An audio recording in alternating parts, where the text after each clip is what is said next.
नमस्ते दोस्तों, आइए आज हम एक कहानी सुनते हैं जिसका नाम है चरित्रहीन। यह कहानी नयनतारा की है, जिसने कम उम्र में ही विधवा हो गई और इस पुरुष समाज में अपने चरित्र की रक्षा करते करते कब चरित्रहीन हो गई पता नहीं। तो आइए इस कहानी को प्रारंभ करते हैं। हे भगवान, बड़ा गलत हुआ उसके साथ। अभी उम्र ही क्या थी, बस यहीं कोई 3 साल पहले शादी हुई थी। बेचारी इतनी कम उम्र में विधवा हो गई। राम राम। सुना है उसके पति ने जहर खा के मर गया। हमने भी तो यही सुना है। तमाम तरह की बातें उड़ रही है, क्या कहा जाए। मुझे तो लगता है लड़की में ही कोई दोष होगा, वरना शादी के बाद कौन ऐसे जहर खाता है। ये बातें करने वाले औरतें नयनतारा की पड़ोसन थी। ये नयनतारा कौन है? नयनतारा हमारे इस कहानी के सबसे मुख्य पात्र यानी कि नायिका है। नयनतारा 26 साल की एक लड़की है, जिसकी 3 साल पहले नीरज नाम के लड़के के साथ शादी हुई थी।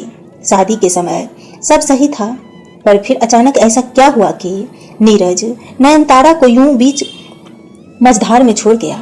नयनतारा एक पढ़ी लिखी लड़की थी। जब उसकी शादी हुई थी तो उसने एमए में एडमिशन लिया था, पर शादी हो गई तो पढ़ाई छूट गई। बस वो और नीरज और उसका ससुराल यही रह गए उसके अपने। और आज जब नीरज नहीं है तो ऐसे में नयनतारा का क्या। नयनतारा की माँ आरती और पिता मोहन ऐसे अपनी बेटी को देख के तिल तिल मर रहे हैं। क्या सोचा था कि शादी होगी, बेटी सुखी रहेगी, पर क्या से क्या हो गया। मोहन और आरती के 4 बच्चे थे, 3 बेटियां और 1 लड़का। सबसे बड़ी थी कुसुम, जिसकी शादी कर दी थी मोहन ने। फिर उससे छोटी बेटी थी गंगा और मझली थी नयनतारा।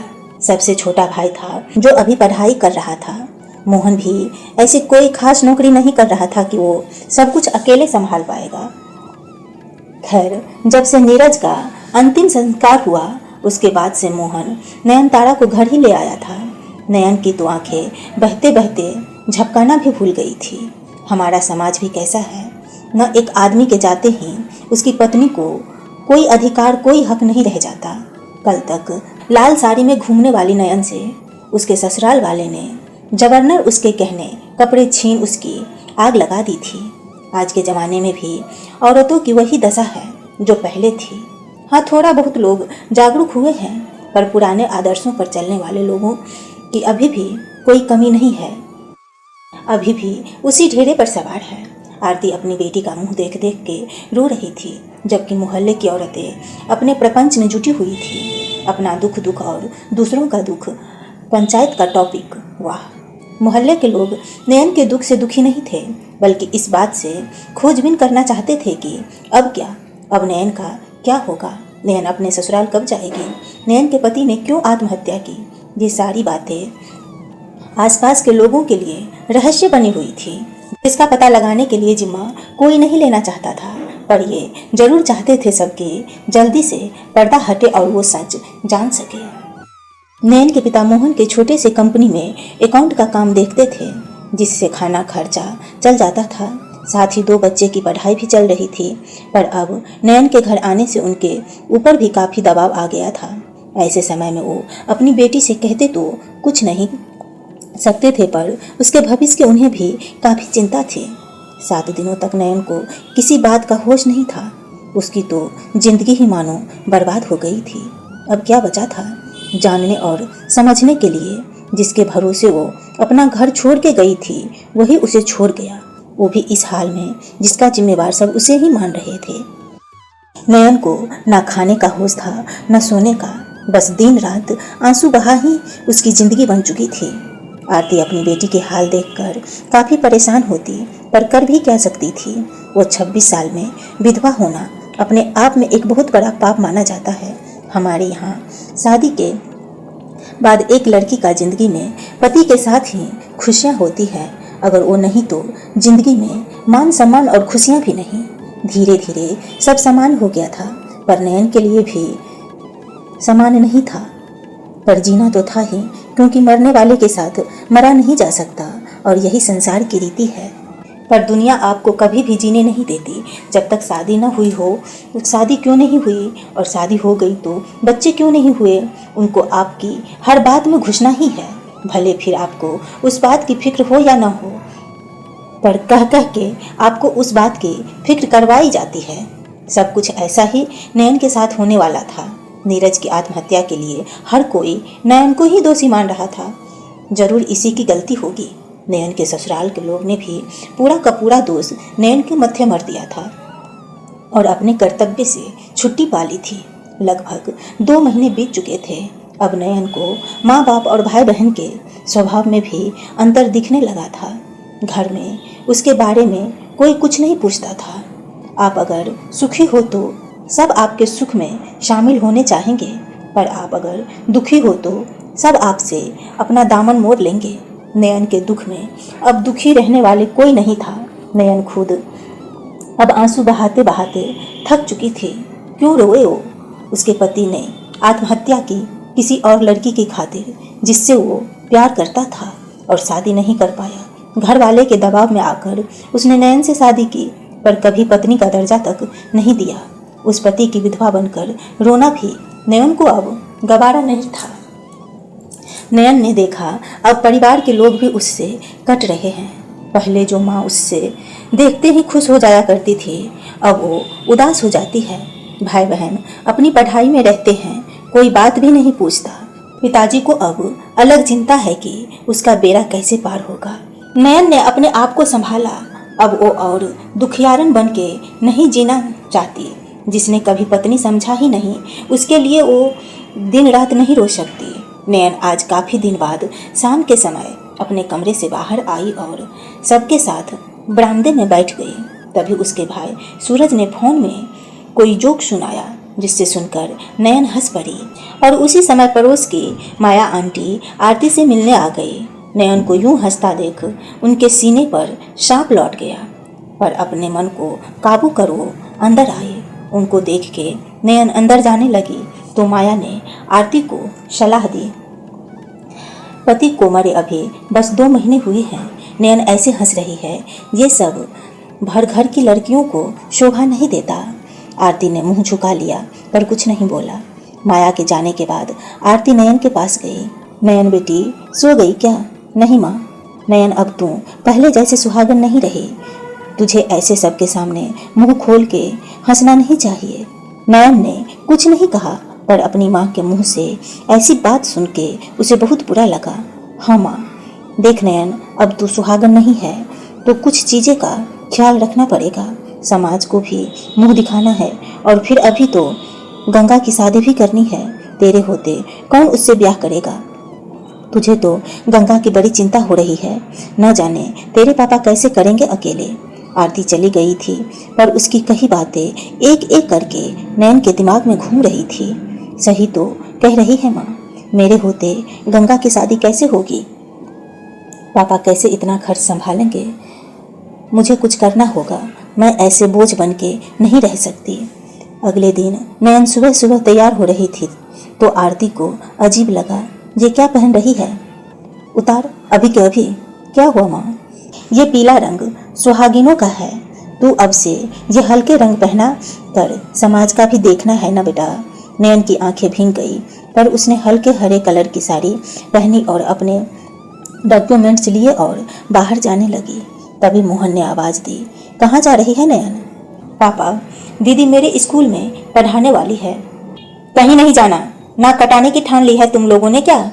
पति को मरे हुए 2 महीने नहीं हुए हैं और ये बन ठन के ऐसे बाहर पढ़ाने जाएगी। देखो नयन, हमारे घर की लड़कियां ये सब नहीं करती, समझी तू? मैं इतना कमा लेता हूँ कि तुझे खिला सकूँ। हाँ, वही तो मैं भी कह रही थी। वैसे भी अब खाने और सोने के अलावा इसका काम ही क्या है? आरती की बातों से नयन का पूरा मन झकझोर गया। मेरी माँ मेरे बारे में कभी ऐसा कहेगी, मैंने कभी सोचा भी नहीं था। नयन अपने कमरे में आ गई। जितना दुख उसे नीरज के जाने से नहीं हुआ था, उतना उसे अपनी माँ और पिता के बातें से हुआ। माँ पापा कौन से जमाने में हो? अब जमाना बदल गया है, अब ऐसा नहीं होता। दीदी का मन लगा रहे, क्यों आप लोग उन्हें पागल करने पर तुले हो? नयन की बहन गंगा ने कहा तो नयन को हौसला हुआ, पर तभी मोहन ने उसे जोर से फटकारा। 2-4 किताबें क्या पढ़ ली, अपने को बहुत ज्ञानी समझने लगी हो। चुपचाप पढ़ाई करो जाकर, यहाँ बड़ों के बीच बहस मत करो। गंगा और सूरज भी वहाँ से उठ के चले गए तो गंगा नयन के पास गई। दीदी दीदी रोते नहीं। नयन ने अपने आंसू पोंछ लिए। दीदी आप पहले अपनी पढ़ाई पूरी कर लो, आजकल बीए के बाद अच्छी जॉब नहीं मिलती, आप एमए भी कर लो जिससे आपको अच्छी जॉब मिल सके। नयन ने गंगा से कहा, गंगा मेरे पास न तो पैसे हैं और न पापा मुझे जाने देंगे। डरने की कोई बात नहीं है दीदी, मैं आपके लिए फॉर्म ले आई हूँ और पैसा सूरज अपनी कोचिंग का बोल के मांग लेगा। आप बस अपना एमए पूरा कर लो और जल्दी ही जॉब करो। आज का समय ऐसा है जहाँ कोई किसी का नहीं, अपनी लड़ाई आपको खुद ही लड़नी पड़ती है। हाँ गंगा, अगले कुछ दिनों बाद ही नयन का एमए में एडमिशन हो गया। वो गंगा की किताबें से ही पढ़ लिया करती, साथ ही अब वो घर के काम में भी मदद करती रहती। पर आरती धीरे धीरे घर के सारे काम के लिए नयन को ही जिम्मेदार बनाती जा रही थी। सुबह उठने से लेकर रात तक के सब काम नयन को ही करने पड़ते। नयन अब घर की नौकरानी बन गई थी। भले ही वो घर उसका अपना था, पर माँ बाप की नज़र में अब वो पहले जैसी नहीं थी। पर नयन अपनी पढ़ाई भी करती और घर के काम भी। बीच बीच में मोहल्ले वाले उसे ताने भी देते रहते, अपने पति को खा गई, खोट इसी में होगा, ससुराल वाले भी नहीं रखा। नयन सुनती और आंसू बहाती और कर भी क्या सकती थी।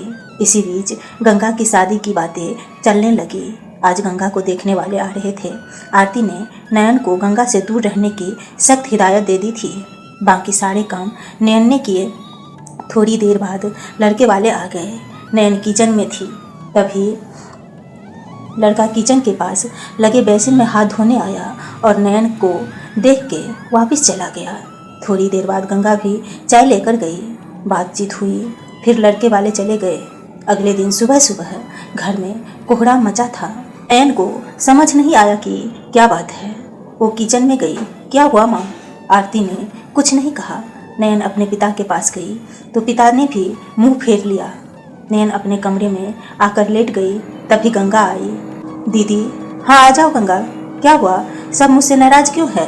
दीदी कल जो लड़का मुझे देखने आया था ना, उसने आपको पसंद किया है। क्या? हाँ, मैं तो कह रही थी कि कर क्यों नहीं देते आपकी शादी, आपकी उम्र ही क्या है। चुप कर गंगा, ऐसी बातें मत कर।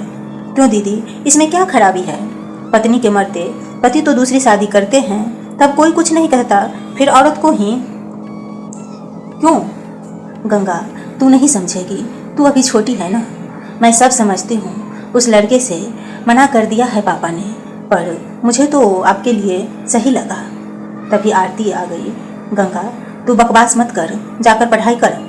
गंगा चली गई तो आरती ने नयन से कहा, देखो नयन, तुम समझदार हो, परिवार की इज्जत है तुम्हारे हाथ में, जब तक हो जाए बचाए रखो। नयन एक बार फिर सोच में थी। मेरी ही खुशियों से सबकी इज्जत बचती है। नयन के मन में तरह तरह के विचार आ रहे थे। वह सोचती कि इस तरह जीने से तो अच्छा है मर ही जाऊं, पर सोचने से कहाँ कुछ होता है। नयन ने 1-2 बार आत्महत्या की भी कोशिश की, पर गंगा और सूरज उसे हमेशा बचा लेते थे। उसे समझ में नहीं आ रहा था कि इस तरह जीने से क्या फ़ायदा, जब कोई मुझसे प्यार ही नहीं करता तो मेरे रहने न रहने से क्या फ़ायदा। इसी तरह नयन ने किसी तरह छुप छुप कर एमए की पढ़ाई पूरी कर ली थी। अपने ही घर में नौकर की तरह रहना और अपने ही माँ बाप के सौतेले व्यवहारों तंग आ चुकी थी। उसी समय गंगा की शादी तय हो गई और घर में जश्न का माहौल बन गया था। नयन के मन में तरह तरह के विचार आ रहे थे। वह सोचती कि इस तरह जीने से तो अच्छा है मर ही जाऊं, पर सोचने से कहाँ कुछ होता है। नयन ने 1-2 बार आत्महत्या की भी कोशिश की, पर गंगा और सूरज उसे हमेशा बचा लेते थे। उसे समझ में नहीं आ रहा था कि इस तरह जीने से क्या फ़ायदा, जब कोई मुझसे प्यार ही नहीं करता तो मेरे रहने न रहने से क्या फ़ायदा। इसी तरह नयन ने किसी तरह छुप छुप कर एमए की पढ़ाई पूरी कर ली थी। अपने ही घर में नौकर की तरह रहना और अपने ही माँ बाप के सौतेले व्यवहारों तंग आ चुकी थी। उसी समय गंगा की शादी तय हो गई और घर में जश्न का माहौल बन गया था। पर नयन की जिंदगी में कोई बदलाव नहीं आया था, बल्कि अब जो होने वाला था वो और भी बुरा था। गंगा की शादी की तैयारी में जो भी आता नयन को ऐसे देखता मानो वो हंसकर कुछ गलत कर रही है। हर कोई उससे यही उम्मीद रखता कि वो हंसे बोले ना, लड़कों की तरफ ना देखे, और रिश्तेदार के लड़कों को मना कर दिया जाता कि नयन से बातें ना करे। इन सब बातों से नयन अंदर ही अंदर घुट रही थी। उसने तो कोई पाप नहीं किया था, जो भी हुआ था वो उसकी गलती नहीं थी, पर मरने वाले के साथ उसे क्यों इस तरह मारा जा रहा था। गंगा की शादी के दिन सब लोग तैयार होकर मैरिज हॉल की तरफ चले गए थे। घर में अब कुछ गांव की बूढ़ी औरतें थी। साथ ही आरती ने नयन को भी घर पर रुकने को बोला था। नयन को बहुत बुरा लगा था, पर अपनी माँ की बातें वो कैसे टाल सकती थी। नयनतारा उस दिन अपने कमरे में बैठी कुछ काम कर रही थी। तभी उसे लगा कि नीचे किसी ने दरवाज़ा खटखटाया है। नयन नीचे गई तो सभी बूढ़ी औरतें गाना बजाना गा के सो गई थी और बाहर का दरवाज़ा कोई खटखटा रहा था। नयन ने जाके दरवाज़ा खोला तो उसके जीजा की कुसुम के पति विनोद खड़े हुए थे और वो कुछ नशे में भी लग रहे थे। नयन ने उन्हें इस हाल में देखा तो उन्हें अंदर ले आई और उनके लिए पानी लाने किचन में गई। तभी विनोद ने उसे पीछे से पकड़ लिया। छोड़ो मुझे, नयन ने जोर से झटकार देकर विनोद को धकेल दिया। अरे साली साहिबा, आप तो मेरी आधी घरवाली है, कैसे रहती हो? तो तुम अभी से बिना किसी मर्द के रहते हो? बुरी नहीं लगता? जब अकेले सोती हो बिस्तर पर, एक मर्द की ज़रूरत तो तुम्हें भी होगी ना। क्या वाहियात बात कर रहे हैं आप? जीजाजी आप होश में नहीं हैं, चुपचाप निकल जाइए यहाँ से। पर विनोद ने उसके हाथ को कस के पकड़ लिया और उसे गले से लगा लिया। जब कोई रास्ता नहीं दिखा तो नयन ने अपने नाखून विनोद के गले में गड़ा दिए। वो बिलबिलाकर नयन को गालियाँ देने लगा। गालियाँ बकता हुआ नयन को बाल को पकड़ने दौड़ा, पर नयन भाग के अपने कमरे में घुस गई और दरवाज़ा अंदर से बंद करके जमीन पर बैठकर जोर जोर से रोने लगे। ये सब क्या हो रहा है भगवान, इस शैतान की इतनी हिम्मत! नहीं नहीं नहीं, नयन को खुद से घिन आ रही थी। वो बाथरूम में जाकर नल खोलकर पानी पर पानी अपने ऊपर गिराने लगे। क्यों भगवान, मुझसे आपकी क्या दुश्मनी है? दुनिया के सारे दुख सिर्फ मेरे ही झोले में क्यों? मार ही डालते मुझे, नयन ने रोते बिलखते कहा। पर सुनने वाला कौन था वहाँ? रात कब बीती, घर वाले कब आए, गंगा की विदाई कब हुई, नयन को कुछ भी मालूम नहीं पड़ा। नयन की आंख किसी के दरवाजे खटखटाने से खुली। बाहर आरती, उसकी माँ और कुसुम जोर जोर से दरवाज़ा पीट रही थी। नयन ने जल्दी से दरवाज़ा खोला और चटाक के एक जोरदार थप्पड़ नयन के मुंह पर कुसुम ने जड़ दिया। नयन कुछ कहती इससे पहले आरती ने उसके बाल पकड़ के कहा, कुछ तो लिहाज किया होता, वो तेरे बड़े जीजे हैं, बेशरम कहीं की। मेरी बात तो सुनो माँ, मैंने कुछ नहीं किया, तो क्या तेरे जीजा झूठ बोलेंगे? कुसुम ने दांत पिसते हुए कहा। हाँ, वो झूठ कह रहे हैं, मैंने उन पर कोई डोरा नहीं डाली। वाह वाह, अपनी गलती को मेरे पति पर मत डालो, समझे तुम? तेरा तो साया ही खराब है। पहले अपने पति को खा गई और अब दूसरे के आदमी पर नजर गड़ाए हुए बैठी है।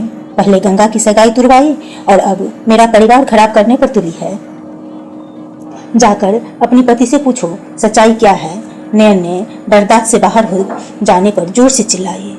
तब तक विनोद भी बाहर से आ गया। मुझसे क्या पूछेंगे? कल जब मैं वहाँ हॉल में था तब माँ जी ने ही मुझे घर से सामान लाने के लिए भेजा था। मैं कोई अपनी मर्जी से नहीं आया था।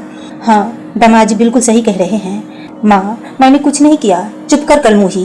पहले अपने पति को खा गई, अब बहन के पति पर डोले डालने में लगी पड़ी है, बेशरम कहीं की। अगर किसी ने नयन के कान में पिघला शीशा भी डाल दिया होता तो नयन को इतना दर्द न होता, पर उसकी अपनी माँ और बहन उस पर ऐसा आरोप लगा रही थी जो उससे बर्दाश्त करना असहनीय था। देख नयन, एक बात साफ साफ सुन ले, मेरे पति मुझसे बहुत खुश हैं। उन्हें बदनाम करने की कोशिश की तो मैं भूल जाऊंगी कि तू मेरी बहन है। चलो माँ यहाँ से। सब नयन के कमरे से बाहर निकल गए थे, पर यह हादसा नयन को अंदर से तोड़ गया था। जिंदगी भले ही हमारे राह में कठिनाइयाँ देती हैं, पर उस समय अपनों का साथ हो तो जिंदगी अच्छे से कट जाती है। पर नयन के साथ कुछ भी अच्छा नहीं था। गंगा थी जो अब अपने ससुराल चली गई थी। नयन के लिए मानो हर रास्ता बंद हो चुका था। माँ बाप की नज़र में बोझ पहले से ही थी और अब चरित्रहीन भी साबित हो गई थी। और जिसने ये सब किया था उसके सब आगे पीछे घूम रहे थे। दामाद जी बोल बोल के उसके तलवे चाट रहे थे। नयन ने काफ़ी सोचा और अब वो जान चुकी थी कि उसे क्या करना है। ऐसी दुनिया वैसे हमें बनने का समय आ चुका था। अगले दिन जब नयन उठी तो उसमें एक अलग तरह की विद्रोह की भावना थी। उसने अपने डॉक्यूमेंट्स ढूंढे और फिर जल्दी ही तैयार हो गई। तैयार होकर वो भगवान के सामने गई। हे भोलेनाथ, आज से मेरी एक नई जिंदगी शुरू हो रही है। दुनिया में कोई मुझे समझे न समझे, आप तो सब मन की जानते हो। मैं कोई गलती नहीं की, फिर क्यों ऐसा मेरे साथ हुआ।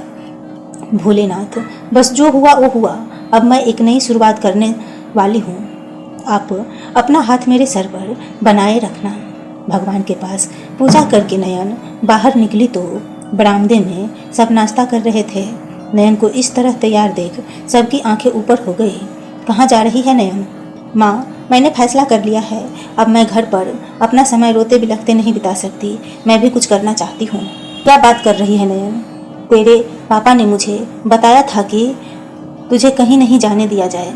घर में मछली नहीं फंस रही है ना, इसलिए बाहर दाना डालने जा रही है।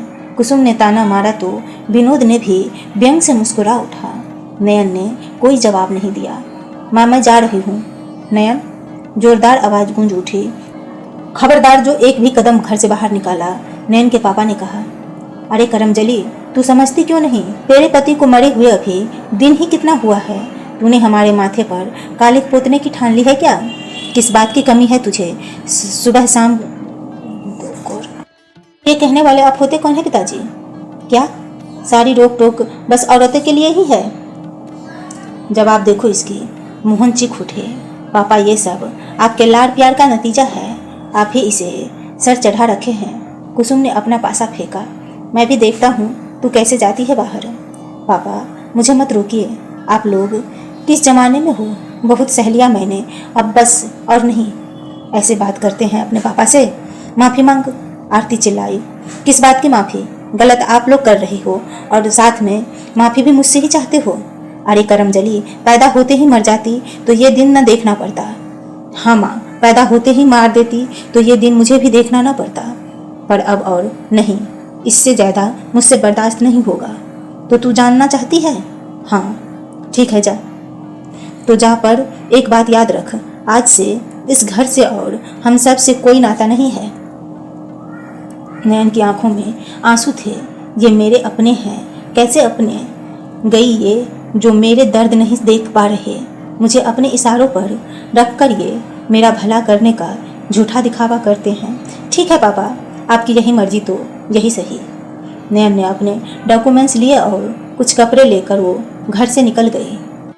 अगल बगल की औरतें जो कान लगाए इस नाटक का लाइव टेलीकास्ट देख रही थी, उन्हें तो बड़ा मजा आ रहा था। और मोहल्ले के जो लड़के अभी जवान हुए थे वो भी छत से नयन को निगाह भर के देख रहे थे। नयन अपने किस्मत का फैसला समझ उस जंजाल से निकल चुकी थी, पर उसने जिसे जंजाल समझा था वो तो कम ही था। अभी तो बस नयन जिंदगी का बवंडर शुरू हुआ था। आगे ऐसे ऐसे तूफान उसके राह में थे जिनसे बचना उसके बस में नहीं था। घर से निकल जाना एक बात है, पर जब पता ही ना हो घर से निकल के जाने कहाँ है तो होश ठिकाने आ जाते हैं।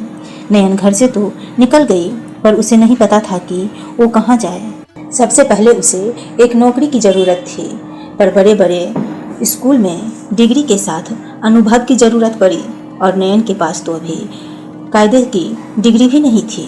फिर भी अब जब बगावत कर ही ली थी तो डरना क्या। नयन सबसे पहले एक दो स्कूल में गई, पर कहीं भी उसे अच्छी जॉब नहीं मिली। अभी वो स्कूल से बाहर निकल ही रही थी कि चपरासी ने उसे रोक लिया। मैडम, आप जॉब ढूंढ रही हो?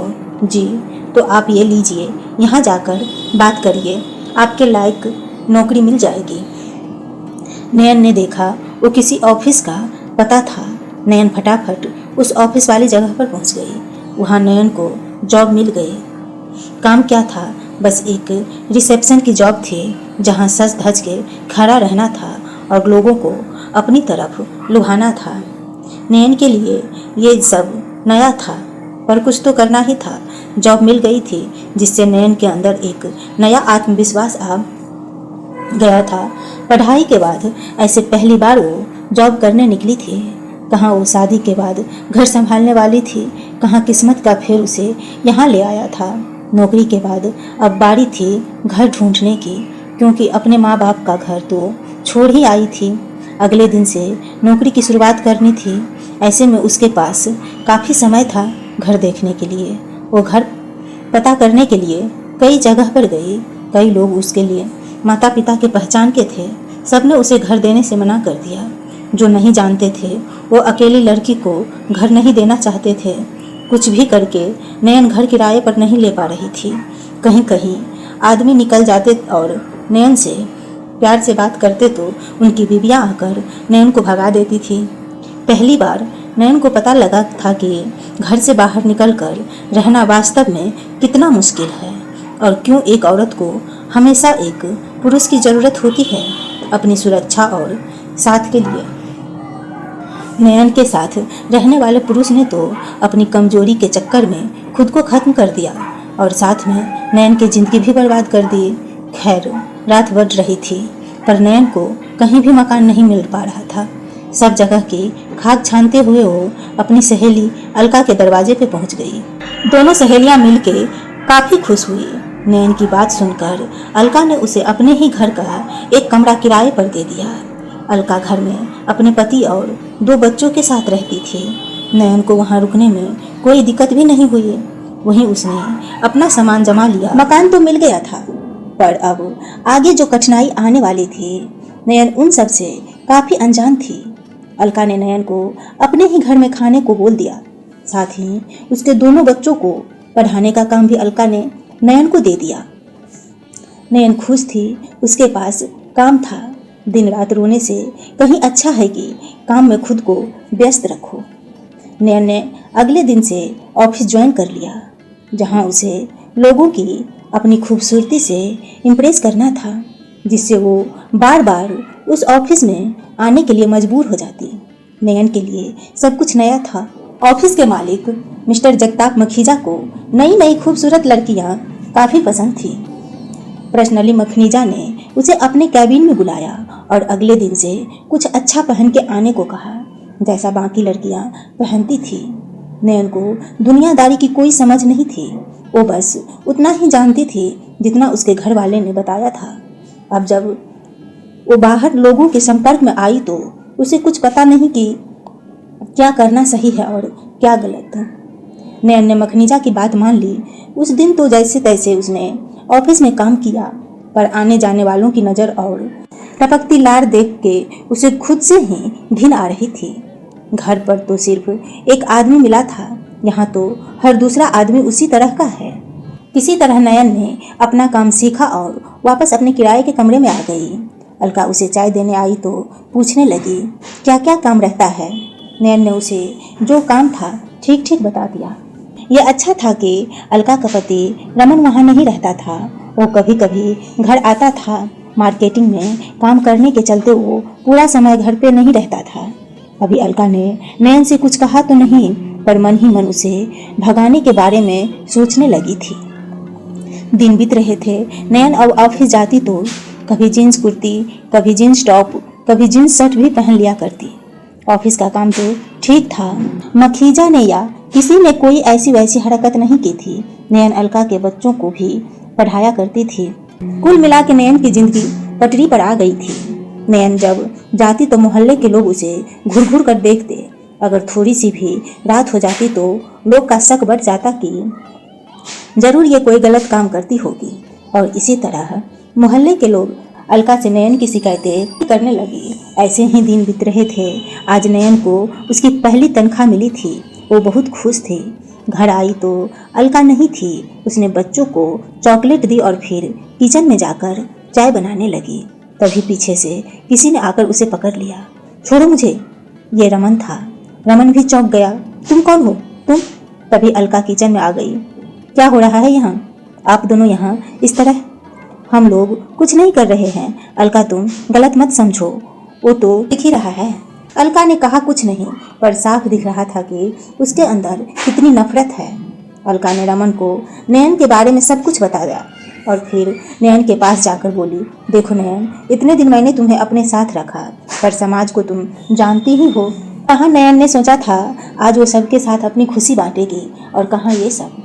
नयन की आंखों में आंसू थे, पर उसने कुछ नहीं कहा। जब अपनों ने दुत्कार दिया तो ये तो फिर भी गैर है। उसने अपना सामान लिया और फिर अलका के पास गई, जहाँ रमन भी था। सो सॉरी नयनतारा, मुझे लगा वहाँ अलका है, सिर्फ इस वजह से। कोई बात नहीं भैया। अलका ने उसकी तरफ देखा तक भी नहीं। बच्चे आकर नयन से चिपक गए। नयन ने किराए का पैसा अलका को दिया और अपना सामान लेकर निकल गई, बिना जाने कि अब कहाँ जाना है। नयन अपना सामान लेकर एक सस्ते होटल में चली गई। होटल रूम में अपना सामान रख के वो बिस्तर पर लेट गई। उसे हल्की भूख लग गई थी तो उसने अपने लिए एक कॉफ़ी और कुछ खाने के लिए मंगा लिया। वही खा के वो सो गई। रात 12 बजे जोर जोर से किसी ने दरवाज़ा खटखटाना शुरू किया तो नयन की डर से हालत ख़राब हो गई। उसने उठ के दरवाज़ा खोला तो बाहर पुलिस खड़ी थी। पकड़ो इसे। पर मैंने क्या किया है? साली कुतिया, यहाँ देह व्यापार करते शर्म नहीं आती? बोल रही है मैंने क्या किया? ले चलो इसे। नयन ने देखा उसकी तरह 10-15 लड़के लड़कियों को पुलिस की गाड़ी में बिठाया जा रहा है। चिल्लाने या कुछ बोलने पर भी पुलिस कुछ नहीं सुनने वाली थी। नयन अब एक धंधे वाली की हैसियत से पुलिस स्टेशन में बैठी थी। सब बैठ जाओ और तब तक यहीं सरो जब तक कोई आ नहीं जाता जमानत के लिए। क्या साहब, हमारी जमानत कौन करेगा?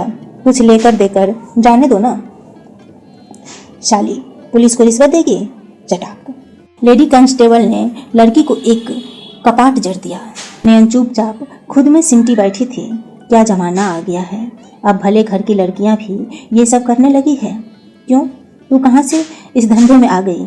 नयन ने कोई जवाब नहीं दिया। सभी लड़कियों को एक साथ हवालात में बंद कर दिया।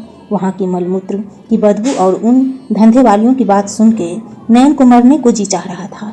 अपनी आंखों में आंसू समेटे वो भगवान से मौत मांग रही थी। अगली सुबह पुलिस ने ज़्यादातर लड़कियों को पैसे लेकर छोड़ दिया। नयन ने एक कॉल करने को कहा तो पुलिस वाला ने उसे आंख मारते हुए बोला, नेता मत कर देना। नयन ने मखीजा को कॉल किया। उसने नयन की पूरी बात सुनी और फिर उसकी जमानत कराने वहां आ गया। पुलिस से बातचीत करके उसने नयन को वहां से बचा लिया। होटल सील था पर वहां नयन का सामान था। वो लेकर मखीजा नयन को अपने फार्म हाउस पर ले आया। इधर सुबह के पेपर में जो खबर छपी थी वो नयन के बाप ने भी पढ़ी। घर पर उन्होंने सबके सामने नयन की फोटो पर माला चढ़ा दी। गुस्से में आरती भी उन्हें नहीं समझा पा रही थी। बस ये लड़की मेरे लिए अब हमेशा के लिए मर गई, चरित्रहीन। पैदा होते ही मर क्यों नहीं गई? कुल का नाम बोल दिया इसने, करम चली। नयन का रोते रोते बुरा हाल था। मखीजा उसे रहने की जगह दे रहा था, इसीलिए अब उसकी बात माननी भी नयन के लिए जरूरी था। देखो नयन, जो कुछ भी हुआ है उससे अब तुम पहले की तरह काम तो कर नहीं सकती। हर जगह थू-थू हो रही है तुम्हारे नाम की। अब या तो तुम ये शहर ही छोड़ दो या फिर, नयन ने उसकी तरफ देखा, या फिर मुझसे शादी कर लो। मैं तुम्हें घर पैसा सब कुछ दूंगा, पर आपकी तो बीवी है ना। तो क्या हुआ, सोच लो फिर बताना। मखीजा चला गया पर नयन की जिंदगी नरक बन चुकी थी। जो कुछ भी हुआ वो नहीं होना चाहिए था। पर मखीजा के जाने के बाद नयन खूब रोई, जिस वजह से उसने अपना घर छोड़ दिया, जिस वजह से लोग उसके चरित्र पर उंगली उठा रहे हैं। सब कुछ याद करके उसने अपनी जिंदगी के बारे में सोचा। अभी उम्र क्या थी उसकी, ढंग से 30 की भी नहीं हुई थी। ऐसे में अपने से 20 साल बड़े मखीजा से शादी करने का वो सोच भी नहीं सकती थी। नयन के लिए एक एक पल अब भारी हो रहा था। मखीजा के पास पैसा था, घर था, इज्जत थी, पर वो आदमी मेरा पति बनने लायक तो बिल्कुल नहीं है। नहीं, मैं इस तरह कमजोर नहीं पड़ सकती। जो भी हो जाए मुझे हालातों से लड़ना ही पड़ेगा। नयन ने उठ के पहले फार्म हाउस का मुआयना किया। बड़ा सा फार्म, किनारे खेत थे, खाली खाली से। बाहर एक गार्डन था और पूरा घर खाली था। नयन ने एक बार फिर अंधेरे कुएं में छलांग लगाने की ठान ली थी। उसने सोच लिया था वो अपनी इज्जत इस तरह मखीजा के सामने उतारने नहीं दे सकती। लोग जो सोचते हैं सोचे, जब उसने कुछ किया ही नहीं तो अपनी नज़रों में हमेशा के लिए गिरने से तो अच्छा है जब तक जीना है लड़कर जिए। एक नए विश्वास से नयन जगमगा गई थी। उसने फौरन अपना बैग खोला, बस 2-4 कपड़े एक पर्स में भरे, अपना आईडी और जरूरी डॉक्यूमेंट्स रखे। जब पैसे को ढूंढना शुरू किया तो वहाँ उसकी सैलरी का 1 रुपया नहीं था। अब तक जिन रुपयों के बल पे वो यहाँ से जाने की तैयार थी वही गायब थे। नयन ने सारा सामान वहीं फेंक दिया, बस जरूरी चीजें रखी। उसे जोरों की भूख लग रही थी, पर अब क्या किया जाए। वो मखीजा के फार्म हाउस के किचन में गई। वहाँ कुछ बिस्किट के पैकेट थे। जल्दी से नयन ने एक बिस्किट का पैकेट खोला और खाना शुरू कर दिया, मानो जन्मों की भूखी हो। बिस्किट खा के उसने पानी पी और एक बोतल पानी भर के अपने पास रख लिया और बचे हुए बिस्किट भी उसने अपने पर्स में ठूस लिया। वो किचन में कुछ और ढूंढती, तब तक किसी के आने की आहट हुई। नयन छुप गई। गार्ड अंदर कुछ चेक करने आया था। नयन को लगा कहीं मखीजा ने तो उसके ऊपर नजर रखने के लिए ऐसा तो नहीं किया। नयन झटपट वहां से उठी और बाहर निकल आई। न रास्ता मालूम, न ये पता कि कहाँ जाना है। वो जोरों से भाग रही थी, मानो वो सीधे अपने गंतव्य पर जाकर रुकेगी। लोगों से पूछती हुई वो स्टेशन पहुंच गई। वहां ट्रेन के बीच उसे समझ नहीं आया वो कहाँ जाए। वो एक ऐसा बच्चा बन गई थी जिसके माँ बाप ने उसे मेले में खो दिया हो। नयन ने अपने कानों के बूंदे निकाल के बेच दिए और मुंबई की टिकट लेकर उसी में सवार हो गई। ट्रेन में बैठने वाले ज्यादातर लोग उसे घूर घूर कर देख रहे थे, कपड़ों की वजह से नहीं बल्कि अकेले होने की वजह से। डर और खौफ नयन के आंखों से झांक रहे थे, पर उसकी परवाह करे बगैर नयन खिड़की से बाहर सर निकाले बैठी थी। ये कैसी दुनिया है। आज उसके इस तरह जाने पर कोई दुखी होने वाला, रोने वाला तक भी नहीं था, मेरे माँ बाप भी नहीं। नयन खिड़की से आते जाते रास्तों को ताकती रोती रही। बचपन की अपनी सारी हरकतें, माँ पापा का प्यार, बहनों के साथ बिताए पल, फिर शादी का दिन, नीरज के साथ बिताए दिन और वो मनहूस दिन जब नीरज ने आत्महत्या की, हर एक याद नयन को झकझोर रही थी। 2 दिन लग गए। ट्रेन मुंबई पहुंच चुकी थी। नयन के पास न पैसे थे न ही कुछ खाने को। ट्रेन में जैसे तैसे उसने कभी चाय कभी ब्रेड पर दिन गुजार लिए थे, पर अब काम मिलना बहुत जरूरी था, क्योंकि बिना काम के वो अब ज्यादा दिन जी नहीं सकती थी। इंसान हर जख्म हर दर्द सह सकता है, पर पेट की भूख और प्यास बर्दाश्त नहीं कर सकता। स्टेशन पर उतरने के बाद नयन को समझ नहीं आया कि वो कहाँ जाए। तभी उसने पुलिस को देखा। उसका रोना रोना डर से कांप उठा। पुलिस अब उसकी नज़र में मददगार नहीं बल्कि डर के रूप में आ गई थी। नयन सब के साथ भीड़ में घुस गई। जिधर भीड़ बढ़ रही थी बस उधर ही नयन भी बढ़ रही थी। पूरा दिन बीत गया था, न नयन को कुछ खाने मिला था न ही कुछ काम। वो वहीं स्टेशन के बाहर सड़क के किनारे बैठ गई। तभी एक भिखारन आकर उसे भगाना शुरू कर दिया। निकल यहाँ से, ये अपना इलाका है, भाग, चल भाग। नयन वहाँ से उठ के वापस स्टेशन पर आ गई और एक बेंच पर बैठकर फूट फूट कर रोने लगी। आज पहली बार उसे लगा कि घर से बाहर निकलकर उसने कितनी बड़ी गलती कर दी। वो उस पंछी की तरह थी जिसे बचपन से बड़े होने तक पिंजरे में पाला जाता है, जिससे वो खुले आसमान में उड़ना भूल जाता है और एक वक्त पर पिंजरा खोलकर पंछी को उड़ा दिया जाता है कि अब वो खुले आसमान में उड़े। पर होता क्या है, पंछी या तो मर जाता है या किसी का शिकार बन जाता है। आज यही हाल नयन का भी हो गया था। वो उसी पंछी की तरह अपने पिंजरे से निकल तो आई थी, पर अब खुले आसमान में उड़ने का न तो उसे पता था न ही वो ये जानती थी कि आसमान से नीचे की तरफ भी शिकारी उस पर घात लगाए बैठे हैं। सब सोचते सोचते नयन को नींद आ गई और वो वहीं बेंच पर ही सो गई और सपने में देखती है कि उसकी माँ आरती उसके सिरहाने खड़ी उसे घर वापस बुला रही है। नयन की आंख खुल गई। इसके सिरहाने एक औरत खड़ी थी, पूरी सजी सवरी। तू तो बड़ी सुंदर है, यहाँ क्यों सो रही है? तेरे पति कहाँ है? नयन ने कोई जवाब नहीं दिया। वो जान गई थी कि ये वही लोग हैं जो अपने देह बेच के पैसे कमाते हैं। नयन खुद के दर्द को भूलकर उस औरत को नफरत से देखने लगी। वो औरत कोई 40 की ही रही होगी। ऐसा क्या देख रही है? चाय पिएगी? नयन ने हाँ में सिर हिला दिया। फौरन वो स्टेशन की दुकान से 2 चाय और 1 बड़ा पाव ले आई और नयन को दे दिया। अभी तक उस औरत के काम से जो नफरत नयन के मन में जागी थी, अब उसकी जगह एहसास आ गया था। नयन ने उससे वो चाय ले लिया और चाय पीकर बड़ा पाव खाकर उसकी जान में जान आई।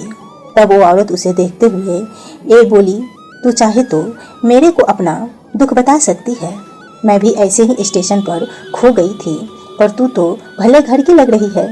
नयन हल्का मुस्कुराते हुए बोली, अच्छा पूरा घर मुझे नहीं पता, पर मैं खोई नहीं हूँ, बल्कि खुद अपना घर छोड़कर आ गई हूँ और अपनी पूरी कहानी उस औरत को बता दी। उस औरत का नाम चंपा था। देखो नयन, मैं तेरे को ज़्यादा कुछ नहीं दे सकती, पर हाँ, तू मेरी खोली में रह सकती है। तब तक तू चाहे तो ये दुनिया न हम औरतों को जीने देती है और न ही मरने। तू सही करेगी तब भी उंगली उठेगी और गलत करेगी तब भी उंगली उठेगी। पर अब ये सब सोचने बैठेगी तो जी नहीं पाएगी। चल मेरे साथ, ये स्टेशन है, स्टेशन पर न रह सकती, कोई न कोई तेरे को अपना शिकार बना लेगा। यहाँ हर चेहरे के पीछे भेड़िया छिपा होता है। नयन को कहीं तो जाना था। वो चंपा के साथ उसी के खोली में चली गई, तब तक के लिए जब तक कि वो कुछ कमाने लायक नहीं हो जाए। नयन चंपा के साथ उसकी खोली में आ गई थी। घर क्या था, बस एक पिंजरे नुमा डब्बा था, मुंबई की एक झुग्गी में, जहां हजारों ऐसे ही पिंजरे बने हुए थे। चंपा ये काम करती जरूर थी, पर वो अपनी मर्जी और पैसों की वजह से इस काम में आई थी। रोज का कमाना खाना उसका पेशा था। भले ही उसका काम निहायत ही गिरे दर्जे का था, पर उसका दिल उन तमाम अमीरजादों से अच्छा था जिनकी नज़र में इंसानियत का कोई मूल्य ही नहीं था। तेरे लायक तो नहीं, पर मेरी औकात इतनी ही है। नयन के आंखों में आंसू आ गए थे। कोई बता नहीं, इतनी बड़ी दुनिया में तुम पहली ही हो चंपा जिसने मुझे जीने की उम्मीद दी है, वरना मैं तो अब हार मान चुकी थी। तुम परेशान मत हो, यहाँ रहो जब तक रहना चाहो। नयन की जिंदगी अब एक नई ढेरे पर आ गई थी। अगले दिन से नयन ने एक नई दुनिया को देखा था, जिसमें उसकी जिंदगी का दर्द कुछ भी नहीं था। आसपास ज़्यादातर औरतें गरीब और लाचारी में अपनी जिंदगी काट रही थी। पति से रोज मार खाना, 2-2 रोटियों के लिए सिग्नल पर भीख मांगना। यहाँ की जिंदगी नयन के लिए आंख खोलने वाली थी कि उसने जो सहा उससे ज़्यादा दर्द फैला है इस दुनिया में। कुछ औरतें चंपा की ही तरह देह व्यापार में थी। जब खाने को 2 कौर भोजन और पीने को पानी न हो तो इंसान सब कुछ बेच सकता है, फिर चाहे वो अपनी देह ही क्यों न हो। चंपा के साथ रहते नयन को 2 दिन बीत गए थे। रात के वक्त चंपा बाहर चली जाती और सुबह आती। जब आती तो घर के लिए राशन लाती। चंपा ने एक बार फिर नयन को कुछ बुरा भला नहीं बोला था, पर आसपास के आदमी नयन को खा जाने वाली नज़र से देखते। चंपा उसे घर पे रहने की हिदायत देकर जाती थी, पर ऐसा कब तक बीत सकता था। आज नयन ने फैसला किया कि वो अपनी डिग्री के बलबूते कुछ करेगी। क्या फ़ायदा इतना पढ़ लिख कर जब वो अपनी पढ़ाई से कुछ कमा ही ना पाए। पर मुंबई जैसे महानगर में नौकरी ढूंढना इतना भी आसान नहीं था। नयन को अच्छे से अंग्रेजी बोलना भी नहीं आता था। कुछ दिन मखीजा के साथ काम करके उसने जो अनुभव पाए थे वो भी इतने अच्छे नहीं थे। फिर भी कुछ करना ज़रूरी था। कुछ शोरूम में पूछने पर एक जगह उसे सेल्स गर्ल की नौकरी मिल गई थी। ये जगह चंपा की खोली से काफ़ी दूर थी, पर नयन को कुछ करना भी ज़रूरी था। वो पहले से ही एक बेसहारा औरत के ऊपर बोझ बन के नहीं रह सकती थी। शोरूम नया था, इसीलिए सैलरी भी ज़्यादा नहीं थी, पर नयन को मंजूर था। अगले दिन से उसने नौकरी ज्वाइन कर ली थी। चंपा भी खुश थी कि एक लड़की अपने पैरों पर खड़ी हो रही है। आसपास की औरतें भी नयन को अब एक अच्छे नज़र से देखने लग गई थी। पर आदमियों की नज़र अभी भी उसकी खूबसूरती और देह पर ही अटकी हुई थी। धीरे धीरे समय बीत रहा था। लगने लगा था सब सही हो गए हैं। नैन की जॉब भी ठीक से चल रही थी, पर नैन पैसे नहीं बचा पा रही थी, क्योंकि आने जाने में ही काफ़ी पैसे खर्च हो जाता था। उसने ऑफिस के पास ही कमरा लेने का सोच लिया और चंपा को भी अपने साथ ले जाने को राजी कर लिया। चंपा नैन की खुशी के लिए तैयार तो हो गई थी, पर उसे पता नहीं था कि ऐसे वो कहीं और साथ नहीं रह सकती। हुआ भी वही। नैन चंपा के साथ जहाँ भी कमरे देखने जाती, सब उन्हें गलत समझकर कमरा देने से मना कर देते थे। नैन नहीं समझ पा रही थी, पर चंपा ने उसे समझाया, ये वो इज्जतदार लोग हैं जो रात को तो हमें अपने पास आने के लिए पैसे देते हैं और दिन में हमारी शक्ल से भी नफरत करते हैं। तू अपनी ज़िंदगी में आगे बढ़ नैन, कभी कभार मिलने आ जाया करूँगी। नैन चंपा का साथ छोड़ने तो नहीं चाह रही थी, पर अब जरूरी था अलग होना। नैन ने ऑफिस के पास ही एक कमरा ले लिया था। अब वो काम करती और अपना पैसा भी बचाती थी। नैन को लगने लगा था कि उसकी ज़िंदगी अब पटरी पर आ गई है, पर अभी असली खेल ज़िंदगी का बाकी ही था। नैन जिस शोरूम में काम करती थी, वहाँ के marketing manager mister Varun Kapoor उनकी नज़र नैन के ऊपर ही रहती थी। न जाने क्या था जो उसे नैन की तरफ खींचा करता था। नैन इन सब बातों से अनजान अपना काम कर रही थी। धीरे धीरे वरुण को नैन काफ़ी आकर्षित लगने लगी, जबकि नैन को पता नहीं था कि कोई उस पर नज़र रख रहा है। वरुण कपूर आते जाते काम करते हर वक्त नैन पर नज़र रखता। काम करते करते नैन को 6 महीने हो गए थे। आसपास की कुछ औरतों से नैन की दोस्ती भी हो गई थी, पर सब उसके भूत से अनजान थे। कुछ दिन से नैन ने नोटिस करना शुरू कर दिया था कि एक काली कार उसके घर के बाहर खड़ी रहती है। नैन के मकान मालिक, जो कि पंजाबी थे, वो कभी कभार नैन से पूछ लेते कि कोई दिक्कत तो नहीं। उस दिन नैन के ऑफिस से आने के बाद वो कार काफ़ी देर तक खड़ी रही थी, तो नैन के मकान मालिक ने उससे पूछताछ की, पर नैन को नहीं पता था। धीरे धीरे नैन ऑफिस में भी नोटिस करती कि कोई नज़र उसे घूर रही है। वरुण कपूर को अपनी तरफ देखता तो वो थोड़ी सोच में पड़ जाती। ठंडा का मौसम शुरू हो गया था और शोरूम में काफ़ी चहल पहल थी। दिन क्रिसमस था और नैन भी बच्चों को देख काफ़ी खुश थी। उसी दिन वरुण कपूर नैन के पास आए। पहली नज़र में नैन को भी नहीं पता लगा कि ये आदमी इतना उम्रदराज है। वरुण कपूर ने नैन को भी बाकी स्टाफ की तरह अपने घर डिनर के लिए बुलाया और मुस्कुराते हुए आगे बढ़ गया। वरुण कपूर के मुस्कान में कुछ तो था, ये बाकी आदमियों जैसे नहीं था। तभी स्टाफ के बाकी लोग भी नैन से बात करने लगे कि सर बहुत अच्छे हैं और डिनर पे जाना है। ये सब बातें होने लगी। नैन भी खुश थी। अब उसकी ज़िंदगी सच में एक नई दिशा की तरफ बढ़ रही थी। रात को सबको वरुण कपूर के यहाँ डिनर में जाना था, इसीलिए नैन ने भी एक कॉटन की साड़ी पहनी और कान में छोटे से बूंदे पहन के बिल्कुल सिंपल तरीके से वरुण के घर जाने को तैयार हुई। सभी को लेने के लिए ऑफिस की ही गाड़ी आई थी। सबके साथ नैन भी वरुण कपूर के घर गई। अच्छा घर था, घर क्या बंगला था। वरुण कपूर की बीवी मालिनी बहुत ही खूबसूरत और सभ्य महिला थी। उसने सभी से काफ़ी अच्छे से बात की और सभी ने अच्छे से डिनर किया, पर इन सब के बीच एक नज़र थी जो नैन के पीछे पड़ी थी। बात करते करते ही नैन को वरुण कपूर के बारे में पता चला। लगा वो नैन से 10 साल बड़ा था। देखने में वो नैन का हम उम्र ही लगता था, पर कुछ तो था उसकी नज़र में। नैन डिनर के बाद ऑफिस की पार्टी से घर आ गई थी। अगले दिन जब वो ऑफिस पहुंची तो सब कुछ काफ़ी बदला बदला था। सारे स्टाफ के लोग उसे बधाई दे रहे थे। नैन को समझ नहीं आ रहा था कि क्या हुआ। आखिर थोड़ी ही देर में उसके साथ काम करने वाले लोगों ने बताया कि उसका प्रमोशन हो गया है। अब वो नॉर्मल सेल्स गर्ल नहीं, बल्कि सभी सेल्स गर्ल की मेन हेड बना दी गई थी।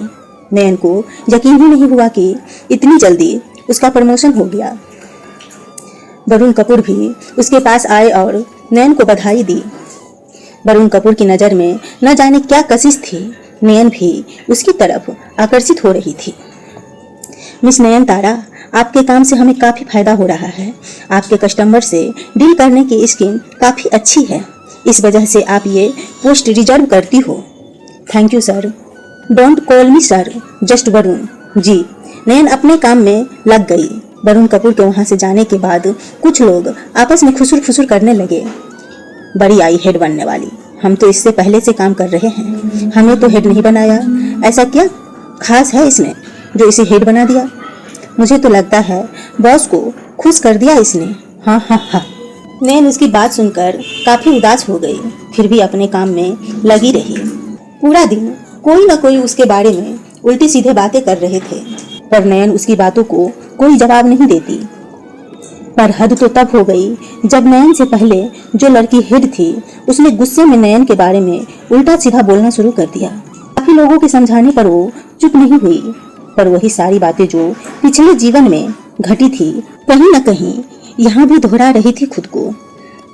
शाम को नयन ऑटो लेकर घर जा ही रही थी कि वरुण अपनी कार लेकर उसके पास आ गया। चलो मैं तुम्हें छोड़ देता हूँ। नहीं सर, मैं चली जाऊंगी। अगर नहीं माना तो कोई बात नहीं। ऐसा नहीं है सर। नयन वरुण की कार में बैठ गई। That's good. तुम कहाँ से हो? एक बार के लिए नयन डर गई कि कहीं मेरे अतीत का कुछ तो पता नहीं है। डोंट वरी, ऐसे ही पूछा। तुम काफी शांत रहती हो, ज्यादा बोलती नहीं। नहीं सर, बस ऐसे। फिर से सर? वरुण बोले। पार्टी में तुम काफी अच्छी लग रही थी। वरुण की तारीफ से नयन को अच्छा तो लगा, पर आदमी जात पर उसका भरोसा उठ चुका था, इसीलिए कुछ भी सोचना उसके लिए बिल्कुल सही नहीं था। तुम्हारी कस्टमर डीलिंग की वजह से काफी कस्टमर बार बार आते हैं, इस वजह से तुम हेड के पोस्ट के लिए परफेक्ट लगी मुझे। Thank you sir. फिर sir? Sorry. Thank you Varun, ये सही लगा मुझे। अगर बुरा न मानो तो कॉफ़ी हो जाए? आज नहीं वरुण जी, मुझे थोड़ा काम है। ओके, जब तुम कहो। नयन का घर आ गया तो वो उतर कर चली गई। वरुण उसे काफ़ी देर तक देखता रहा। इधर नयन के मकान मालिक ने नयन को उस आदमी के साथ आते देखा तो उसकी भी आंखें ऊपर चढ़ गई। धीरे धीरे ही सही नयन और वरुण दोनों दोस्त बन गए थे।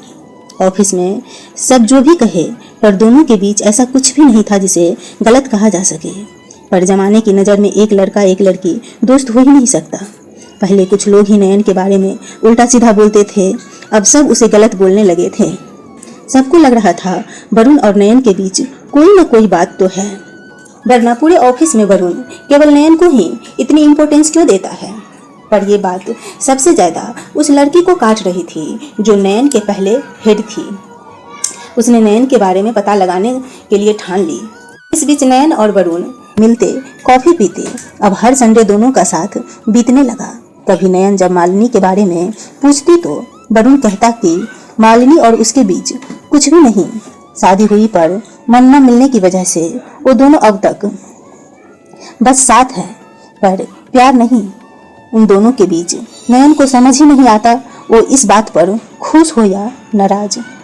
पर जो भी था, नयन को वरुण अच्छा लगने लगा था। पहली बार उसे कोई ऐसा मिला था जिस पर वो भरोसा कर सकती थी।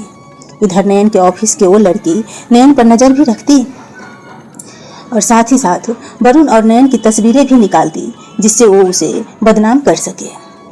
2 महीने निकल गए थे। नयन की लाइफ काफी अच्छी हो गई थी। एक घर था, जॉब थी, चंपा थी उसकी सबसे अच्छी दोस्त, और अब तो वरुण भी था। नयन को लगता कि वरुण कितना अच्छा है और कितना गलत हुआ उसके साथ। उसकी बीवी है पर दोनों के बीच प्यार नहीं। दुनिया में सब इतना अजीब क्यों है? पर अब नयन और वरुण एक दूसरे के साथ थे। नयन की तरफ से ये दोस्ती थी, पर वरुण की नज़र में न जाने क्या था। धीरे धीरे दोनों की दोस्ती इतनी गहरी हो गई थी कि अब वरुण नयन के घर में भी जाने लगा था। यूं तो दोनों के बीच दोस्ती का ही नाता था, पर वरुण की आंखों में नयन को अपने लिए प्यार नजर आता था। पर एक अकेली औरत की जिंदगी में सब कुछ इतना अच्छा और नॉर्मल हो ही नहीं सकता। फिर जब वो विधवा हो और इतने सारे पड़ाव से गुजर रही हो और वो मनहूस दिन आ ही गया। आज संडे था और हर बार की तरह वरुण नयन के साथ उसके घर गया था। चाय नाश्ते के बाद बातचीत करते करते वरुण ने नयन को इधर उधर छूने की कोशिश की। नयन जब तक कुछ समझती तब तक वरुण उसकी तरफ झपट पड़ा था। नयन ने अब देखा न तब बस भाग के गेट खोला और बाहर निकली तो बाहर मालिनी खड़ी थी। नयन को यूं बदहवास देख और अंदर पीछे की तरफ वरुण को देखा, वो आग बबूला हो गई। आप ये मुझे एक्सपेक्ट नहीं किया था तुमने। यहाँ आने का हक सिर्फ मेरे पति को ही दिया है। ये कहते कहते मालिनी घर के अंदर घुस आई। शर्म नहीं आई तुम दोनों को यहाँ ऐसे रंगरेलियां मनाते हुए? वरुण तुम्हें एक बार भी मेरा और बच्चे का ख्याल नहीं आया? बच्चे नयन के लिए एक झटका था। हम दोनों ने जब भाग के शादी की थी तब मैंने कभी सोचा भी नहीं था कि तुम ऐसे करोगे। आप दोनों की लव मैरिज है। एक और झटका लगा नयन को। इस धंधे वाली के लिए मुझे धोखा दिया। जवाब को लगाम दीजिए मालिनी जी, आपकी हिम्मत कैसे हुई? तभी मालिनी ने वो न्यूज़पेपर दिखाया जिसमें नयन के पुलिस स्टेशन में पकड़े जाने की बात लिखी थी। जो तुम हो मैंने वही बताया, समझी? मेरी अच्छाई है कि पुलिस को अब तक नहीं बताया। तुम्हारे मकान मालिक को तुम्हारी अच्छाई का सबूत दे दिया है। मालिनी वरुण की तरफ बढ़ती की वो मालिनी के पैर में गिर गई और माफी मांगने लगी। मालिनी ने उसे माफ कर दिया और बाहर निकल गई। वरुण भी जाने लगा और जाते जाते उसने नयन से कहा, छी, धंधे वाली होकर नाटक करती है। ये नयन के लिए सबसे बड़ा झटका था। जिस पर भरोसा किया, अपना समझा, उसने इस तरह का जाल बुना मेरे लिए। नयन का दिल अब दुनिया से फट चुका था। थोड़ी ही देर में मकान मालिक ने भी उसे धक्के मार के घर से निकाल दिया था। पड़ोसी भी उसे अजीब नजरों से देख रहे थे। एक बार फिर जहां से उसने शुरुआत किया था वो उसी जगह आ गई थी। पर अब बर्दाश्त की इम्तिहान थी। नयन ने अब आत्महत्या का फैसला कर लिया था। दुख दुख और दुख, अब बस बहुत हो गया। जब ये जिंदगी ही नहीं रहेगी तो दुख कहाँ से आएगा? नयन बिना कुछ सोचे मुंबई के सड़कों पर बदहवास बढ़ गई। आने जाने वाली गाड़ियां हॉर्न मार के रास्ता बदल देती। पर जो मर नहीं गया हो उसे मौत से क्या डर? पर मरना क्या इतना आसान है? नयन वरुण द्वारा किए गए छल से बहुत ज्यादा हताश हो गई थी और आंखों से गिरते आंसू जो उसकी जिंदगी का दर्द बयान कर रहे थे। तभी एक जोरदार टक्कर और नयन वहीं सड़क पर बेहोश हो गई। रात से अगला दिन आ गया। नयन ने अपनी आंखें खोली। खूब सुंदर सा घर, आलीशान, हर तरफ हीरोइन सी फोटो लगी थी। नयन ने उठने की कोशिश की तो हाथ में दर्द हुआ। लेटी रहिए मोहतरमा। एक 30-32 साल का आदमी जो काफी रईस लग रहा था हाथ में कॉफी मग लेकर नयन के पास रखी कुर्सी पर बैठा। मैं यहाँ, दिमाग पर ज्यादा जोर मत दीजिए। बस इतना समझ लीजिए कि आप जिस इरादे से बदहवास होकर सड़क पर निकली थी वो हुआ नहीं। आपको कैसे पता? अरे हम इंसान की उम्र और शक्ल देख के अंदाजा लगा लेते हैं। वैसे जनाब को कबीर खान कहते हैं। और क्या मैं जान सकता हूँ आप मरने के लिए इतनी उत्साहित क्यों थी? नयन ने कुछ नहीं कहा। एक बार फिर एक आदमी उसके सामने था। नयन कुछ कहते इससे पहले ही एक नयन की ही उम्र दराज औरत कमरे में आई। कुछ बताया इन्होंने कबीर? नहीं डॉली, अभी तक तो कुछ नहीं। तुम ही पूछो, शायद तुम्हें कुछ बता दे।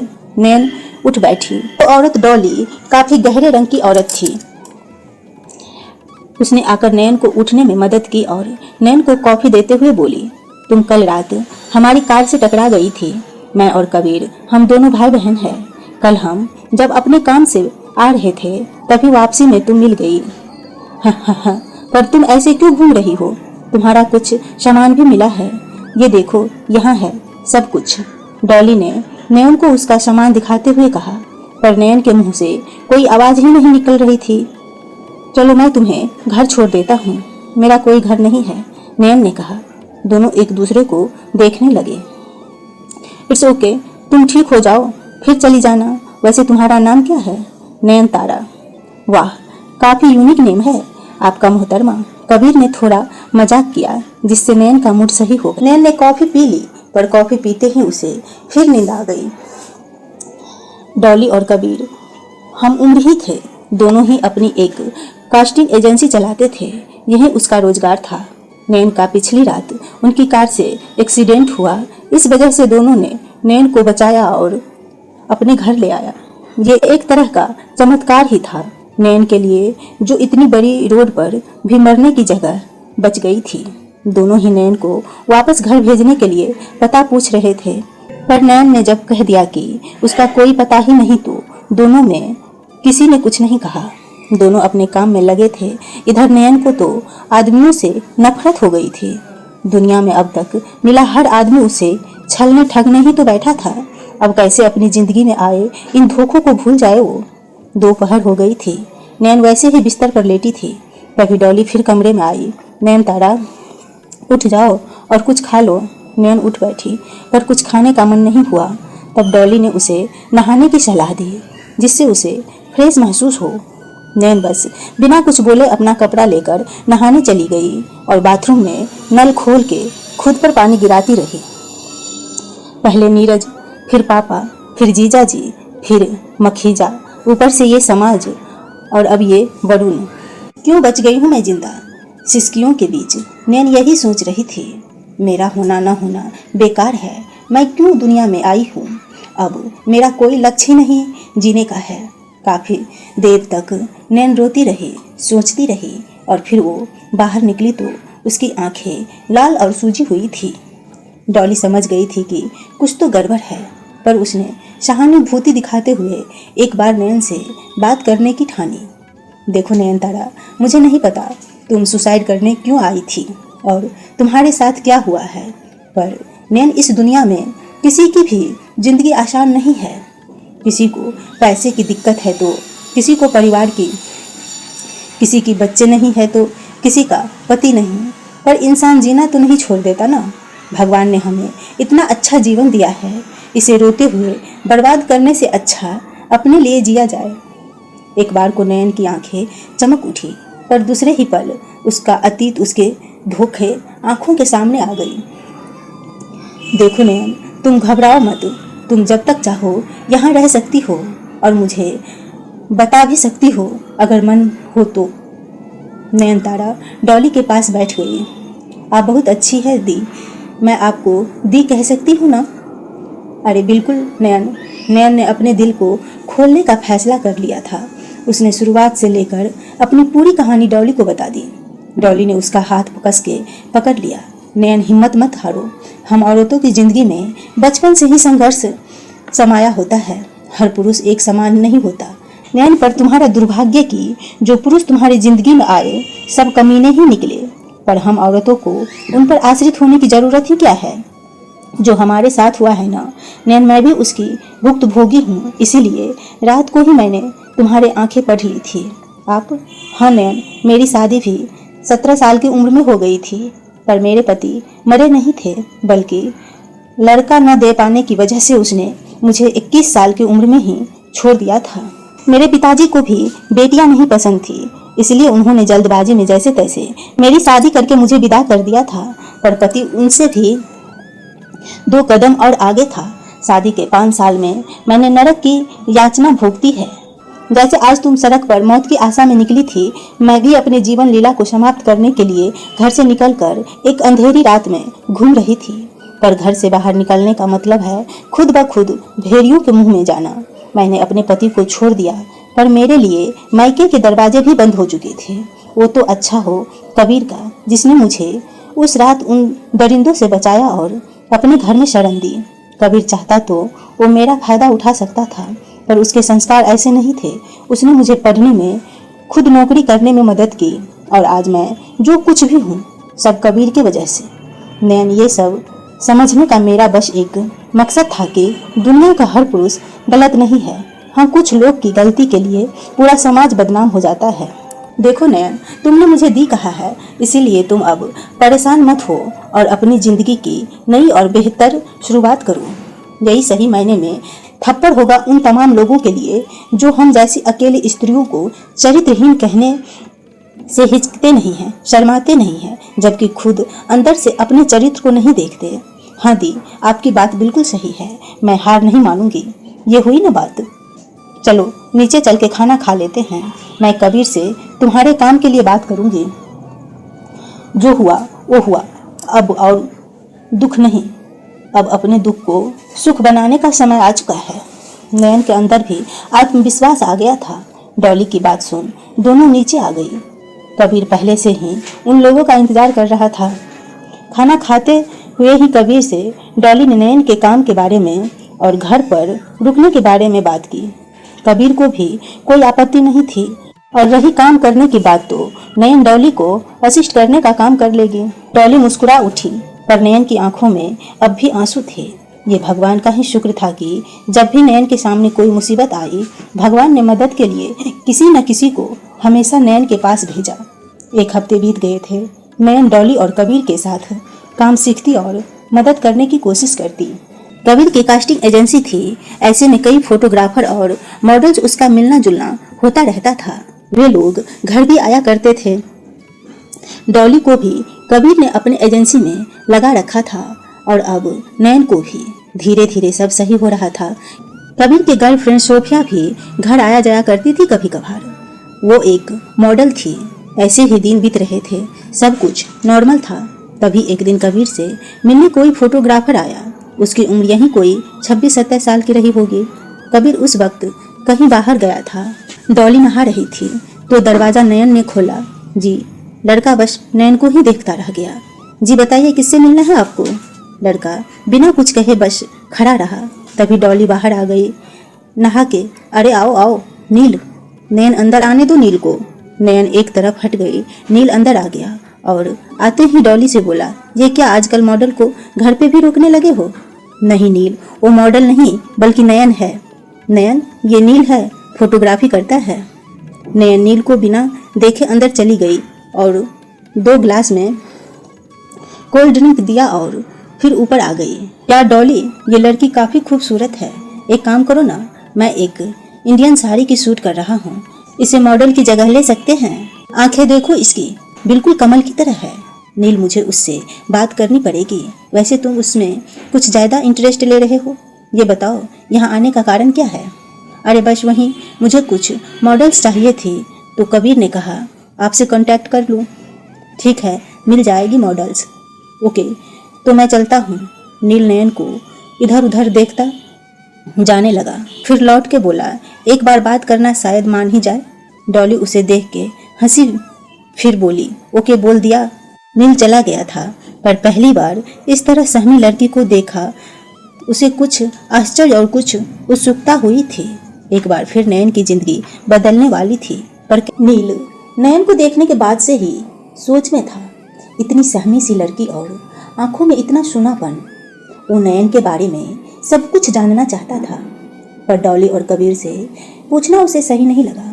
इधर डॉली भी चाहती थी कि नयन अब अपने उस कछुए वाले खोल से बाहर निकल के कुछ करे, समाज में नाम कमाए, जो कुछ उसने गंवा दिया उसे वापस पाए, क्योंकि अभी उसकी उम्र ही क्या थी। नयन अपने कमरे में उदास खिड़की के पास बैठी डूबते सूरज को देखकर बस यही सोच रही होती है कि क्या कसूर था मेरा, मेरे होने का मकसद ही क्या था, क्यों भगवान ने मुझे जन्म दिया। पर हर इंसान को जन्म देते समय भगवान उसके जन्म के पीछे कोई न कोई कारण जरूर बना देते हैं।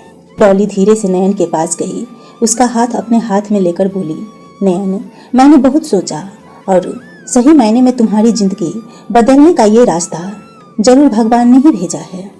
मतलब मैं कुछ समझी नहीं। नयन, जो लड़का आया था ना नील, वो तुम्हें अपने फोटोशूट में एक मॉडल की तरह सेलेक्ट करना चाहता है। क्या तुम ये काम करना चाहती हो? नयन ने पहले सोचा, फिर कहा, मॉडल और मैं? डॉली दी, प्लीज मजाक मत करिए। नहीं नयन, मैं मजाक नहीं कर रही हूँ। डॉली ने नील की पूरी बात उसे बता दी। नयन ने मना कर दिया, नहीं दीदी, मेरा परिवार पहले ही मेरे ऊपर लगे इल्जाम से परेशान है, कहीं ये सब और खराब न कर दे सब कुछ। नयन, कब तक तू यूं डर डर के जिएगी? जीना ही है तो अब इन मर्दों की दुनिया में शान से जी। इन्हें अपनी उंगली पर नचा के दिखा दो कि हम औरतें अपने पर आ जाए तो हमारे लिए कुछ भी नामुमकिन नहीं। परवत नहीं नयन, नील को मैं शाम को बुला रही हूँ, एक नई शुरुआत तो करो, हो सकता है ये भगवान का ही एक इशारा हो। नयन यूं ही सोच में डूबी रही। शाम को कबीर भी आ गया। डॉली ने उसे सारी बात बता दी। वो दोनों काफ़ी खुश थे। नील को भी रात में डॉली ने डिनर पर बुला लिया था। नील को भी मौका मिल गया था नयन के बारे में जानने का, पर नयन अभी भी किसी अनजान पर विश्वास नहीं करना चाहती थी। पर शायद उसकी नियति में अनजाने का ही खास रोल था। शाम को डॉली ने अच्छा अच्छा खाना तैयार किया। फिर सभी मिलकर नील का वेट करने लगे। कबीर कुछ काम कर रहा था। उसी टाइम किसी ने बेल बजाई। आज फिर नयन ने ही दरवाज़ा खोला। नील को देख के वो थोड़ी संकुचा गई। नील ने उसे पीले गुलाब का बुके देते हुए विश किया। तब तक डॉली भी वहाँ आ गई। नयन भाग के किचन में चली गई। अब तक तो उसे विश्वास नहीं हो रहा था कि वो मॉडल भी बन सकती है, पर नील ने उसे चुना था तो चुना था। खाना खाते खाते कबीर और डॉली सूट के बारे में सब कुछ पूछ रहे थे। नयन भी वहीं थी। उस बीच नील उसे भी देख लेता था। डॉली को लगने लगा था कि नील का नयन की तरफ झुकाव है, और वो चाहती भी तो थी कि वो झुकाव हो, क्योंकि नयन को एक साथी की बहुत ज़रूरत थी। इतने धोखे और इतनी जिल्लत के बाद कोई भी हो जो उसे प्यार करे, उसकी ज़िंदगी समझे। डॉली मन ही मन खुश थी कि नील और नयन मिले। कबीर और डॉली के कहने पर नयन भी मान गई थी। सूट 2 दिन बाद से ही स्टार्ट थी। उसके पहले नील नयन का एक रफली सूट करना चाहता था, जिससे वो सूट के लिए तैयार हो जाए, क्योंकि सूट साड़ी की ही थी तो नयन भी कंफर्टेबल थी। अगले दिन ही नयन को नील के साथ जाना पड़ा। वो पूरा दिन नयन का नील के साथ बीता और काफ़ी अच्छा बीता। नील का नयन के ऊपर इतना ध्यान देना, उसके कहे बिना उसके लिए कॉफ़ी लाना, उसे हंसाने की कोशिश करना, उसके लिए औरों को डांटना, कहीं ना कहीं नयन को ये सब देख के नील के प्रति अपनापन हो गया था। पर अपने पुराने अनुभव उसे आगे बढ़ने से रोक रहे थे। उस दिन के सूट के बाद नयन खुश थी। उसे खुश देख डॉली और कबीर भी खुश थे। 2 दिन बाद से नयन की सूट शुरू थी। नयन जो भी साड़ी पहनती उस पर खूब जचती और नील हर बार उसे देखकर उसे और पसंद करने लगता। जब लाल रंग की साड़ी में नयन ने सूट कराया तो नील ने अपने दिल पर हाथ रख लिया। मेकअप लाइट्स तो थे ही, पर नयन की खूबसूरती उस लाल रंग में खिल गई थी। सालों बाद लाल रंग पहनने पर नयन को भी बहुत खुशी हो रही थी, पर अपने घर परिवार की याद आते उसका मुंह मुरझा गया था। नील से नयन का उदास चेहरा देखा नहीं जा रहा था। वो उसे चाहने जो लगा था, पर नील नयन की पुरानी जिंदगी से अनजान था, और नयन खुद किसी अमीर पर आसानी से विश्वास नहीं करना चाहती थी। सूट पूरे 4 दिन चला। नयन बहुत खुश थी, और सूट के लिए उसे पैसे भी मिले। डॉली और कबीर अब उसे एक इंडिपेंडेंट लड़की बनाना चाहते थे। उन्होंने उसे उसी दिशा में आगे बढ़ने को कहा, क्योंकि उसकी कास्टिंग एजेंसी थी तो वो नयन को कहीं न कहीं काम दिलवा ही देते। धीरे धीरे नयन के अंदर का डर गायब होने लगा था। एक आत्मविश्वास उसके अंदर जाग रहा था, पर आज भी वो अकेले जाने और मर्दों से डरती थी। डॉली हरदम उसके साथ रहती। नील भी कोशिश करता कि नयन के साथ ही अपना दिन बिताए। नयन भी नील के मन की बात समझ रही थी, पर वो नील को किसी भी तरह का दिलासा नहीं देना चाहती थी, क्योंकि उसे पता था कि नील उसका सच जानते ही उसे नफरत करेगा। ये सोच के उसे दुख भी होता, पर नील जैसा अच्छा लड़का उसके लिए अपनी ज़िंदगी न बर्बाद कर ले, यही सोच वो कुछ नहीं कहती। 1 महीना बीत गया था। नयन के पास काम था, दोस्त थे, आत्मविश्वास था, नील का साथ और प्यार भी था, पर नयन उसे एक्सेप्ट नहीं कर पा रही थी। आज फिर नयन का सूट नील के साथ ही था, और वो सूट पर गई तो नील उसे देख के खुद पर काबू नहीं रख पा रहा था। आज वो अपने दिल की बात नयन से कहने को तड़प उठा, और शॉर्ट होने के बाद वो नयन के पास पहुंच गया। नयन, मुझे तुमसे कुछ कहना था। हाँ बोलो। नयन, आई लव यू। देखो, जब से तुम्हें पहली बार देखा बस तुमसे प्यार हो गया। प्लीज़ मना मत करना Nayan. I can't live without you. Nayan को समझ ही नहीं आया वो क्या कहे। वो वहाँ से उठ के घर चली आई। नयन का यूँ चला जाना और कुछ न कहना नील को अंदर ही अंदर छलनी कर रहा था। 2 दिन बाद वो डॉली से मिला। रोते रोते नील की आंखें फूल गई थी। उसने अपने प्यार वाली बात डॉली को बताई तो डॉली मुस्कुराते हुए बोली, ये सब प्यार व्यार सब झूठा होता है नील। उसका सच जानते ही तुम्हारा ये भूत उतर जाएगा। प्लीज़ डॉली, मेरे प्यार के इंसल्ट मत करो। जो कहना है साफ कह दो, सुन पाओगे? तो सुनो, नयन विधवा है। नील को थोड़ा अजीब सा लगा। उसके ऊपर धंधा करने का भी आरोप है। उसको कई लोगों ने धोखा दिया है।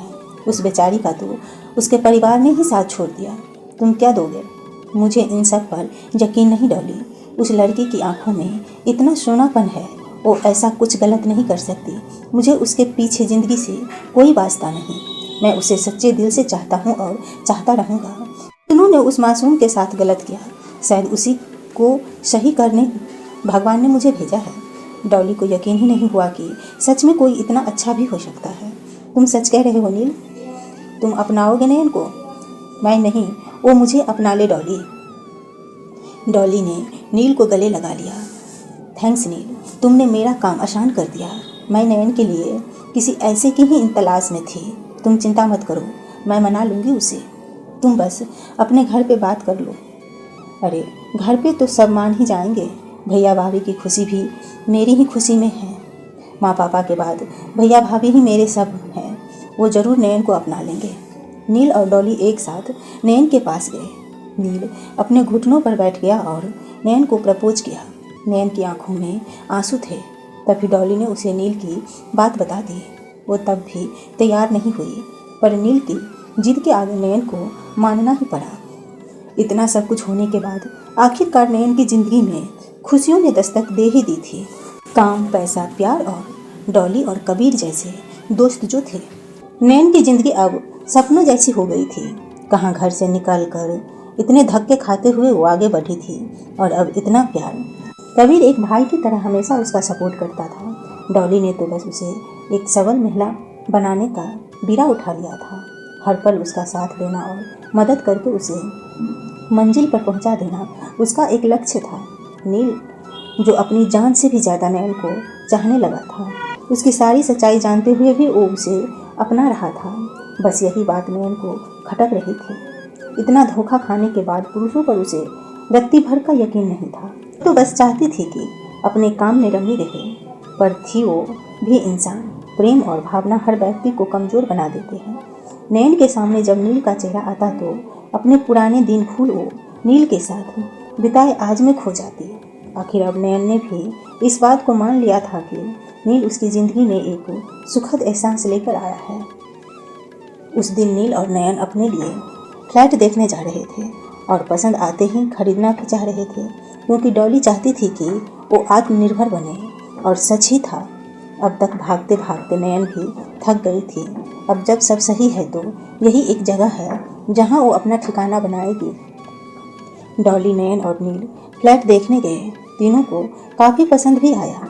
समंदर से लगा हुआ यूं सुबह सूरज को उगते हुए देखना और जब मन करे समंदर किनारे अपनी शाम बिताना।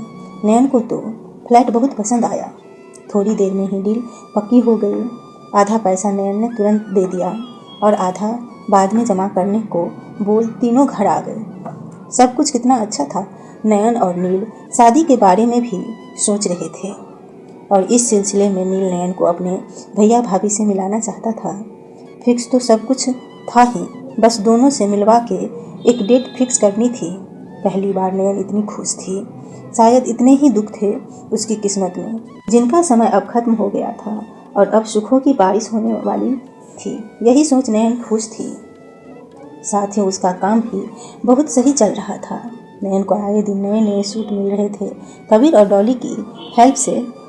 और देखा जाए तो नयन के जाने से डॉली और कबीर को भी अच्छी रकम मिलती थी, इसीलिए वो उसे छोड़ना नहीं चाहते थे। यूँ तो दोनों अच्छे थे, पर पैसा किसे काटता है। ऐसे ही काम करते करते 1 महीना बीत गया था। आज नयन अपने नए फ्लैट में शिफ्ट होने वाली थी। सब कुछ सही था। नयन और डॉली ने पंडित जी से पूजा कराई और फिर शाम को छोटी सी हाउस वार्मिंग पार्टी दी। नयन मानो उस भूल चुकी थी अपने पुराने दुखों को। तभी एक फ़ोन आया। नयन ने कॉल उठाई तो उधर से एक लड़की की आवाज़ आई, तेरे बाबा नहीं रहे नयन। एक पल को नयन सन रह गई। आज इतने सालों बाद ये उसकी माँ का पहली बार फ़ोन आया था। नयन की आंखों से आंसू की एक बूंद नहीं गिरी। उसने जी को कड़ा करके कहा, कोई मदद चाहिए तो बता दो, एक बार तू आ जाती तो। नहीं माँ, मरे हुए लोग वापस नहीं आया करते। उधर से रोने की आवाज़ आई और फ़ोन कट गया। नयन का दिल भारी हो गया। एक बार फिर पुराने दिन उसके आंखों के सामने नाच उठे। ये सब मुझे नहीं याद करना चाहिए। नयन ने अपनी आंखें बंद कर ली। डॉली ने आकर उसे हिलाया। क्या हुआ नयन, चलो पार्टी में, सब वेट कर रहे हैं। नयन के लिए कबीर केक ऑर्डर किया था। सब उसे काट के एंजॉय कर रहे थे, पर कहीं ना कहीं नयन अंदर ही अंदर अपने पुराने दिनों में घूम रही थी। अगले दिन सब काफ़ी थके थे। पूरे रात पार्टी जो हुई थी। नयन ने उठ के खिड़की के बाहर उगते हुए सूरज को देखते हुए मन में सोचा, जो हुआ वो हुआ। अब मैं अपने पिछले दिनों की परछाई अपने आज पर नहीं पड़ने दूंगी। थोड़ी देर बाद नील उसके पास आया, नयन का हाथ अपने हाथों में लेकर। क्या हुआ, कोई बात है नयन? नहीं तो तुम्हारा चेहरा इतना उदास क्यों है? नयन ने उसे फ़ोन की पूरी बात बता दी और सिसकने लगी। अरे रे ठीक है, जो हुआ वो हुआ, हमें वहाँ जाना चाहिए, वो तुम्हारे पिता थे नयन। नहीं नील, मैं वहाँ नहीं जा सकती, अब सब कुछ बदल चुका है।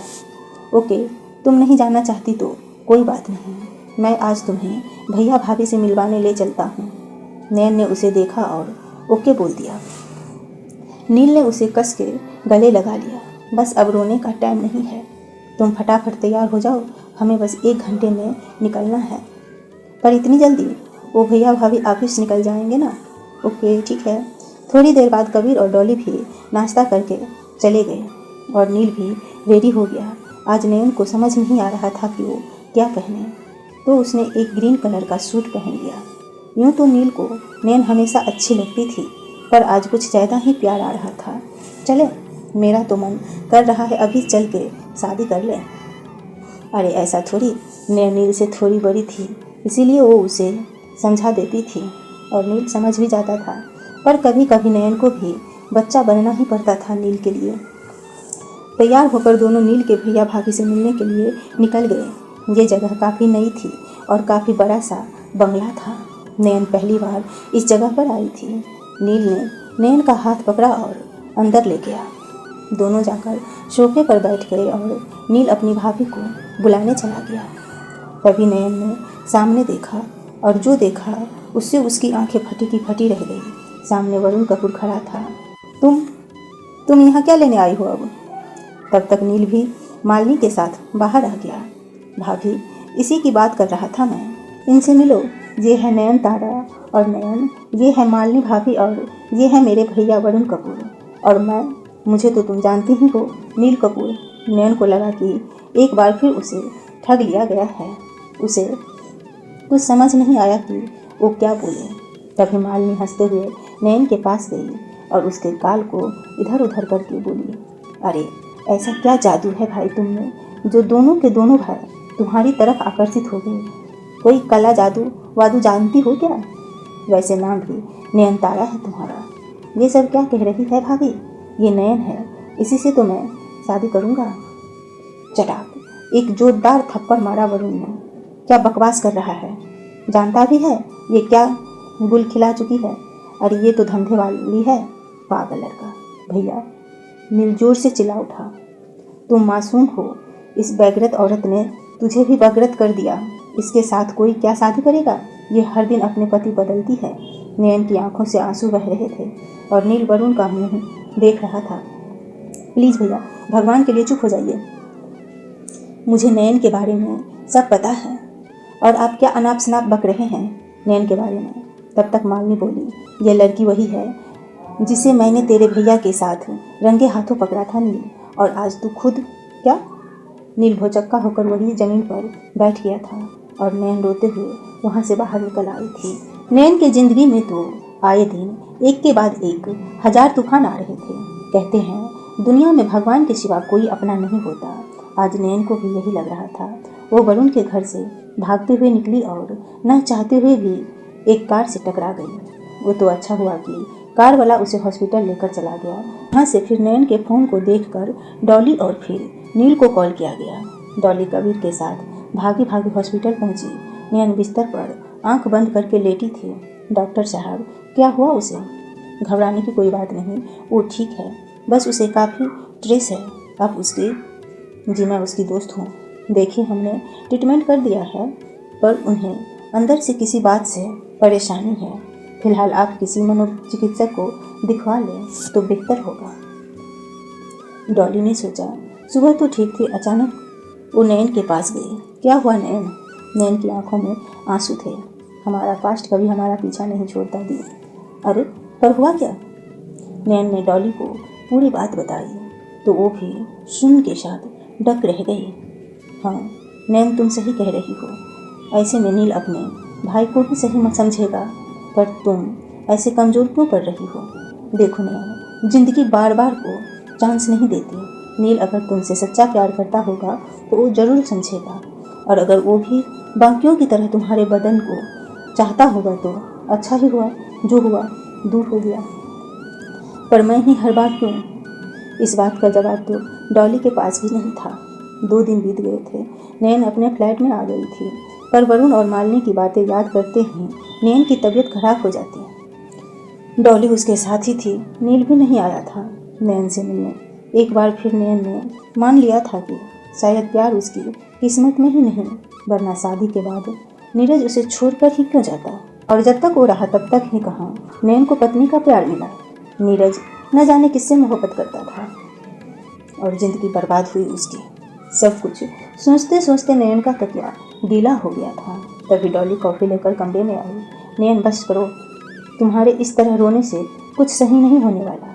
मैंने क्या कहा था, ये दुनिया बड़ी मतलबी है। जब तक ज़रूरत तब तक साथ। तुम क्यों इन सब के बारे में सोच के अपना टाइम बर्बाद कर रही हो? चलो तैयार हो जाओ, आज तुम्हारी एक सूट की डील है। नयन, भूलो मत, तुम्हें इस फ्लैट की EM भी देनी है।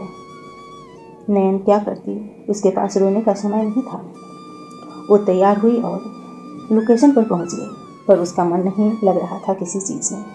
किसी तरह नयन का काम खत्म हुआ और वो बाहर निकल गई। थोड़ी देर बाद डॉली उसे किसी से मिलाने वाली थी। डॉली का कहना था कि उस काम में इस काम से भी ज़्यादा पैसा है। इस बात पर नयन तैयार थी, पर फिलहाल वो घर जाना चाहती थी। जबकि डॉली उसे गवर्नर किसी से मिलाने ले जाने पर तुली थी। नयन मान गई थी और बाहर निकल के डॉली का वेट करने लगी थी, पर डॉली अंदर रह गई। उसे बुलाने नयन अंदर गई तो उसने सुना डॉली किसी से बात कर रही थी। तुम चिंता मत करो, उस लड़की को मैंने अच्छे से शीशे में उतार लिया है। अब वो मुझ पर खुद से ज़्यादा भरोसा करती है। दुनिया में कौन फ्री में किसी का मदद करता है?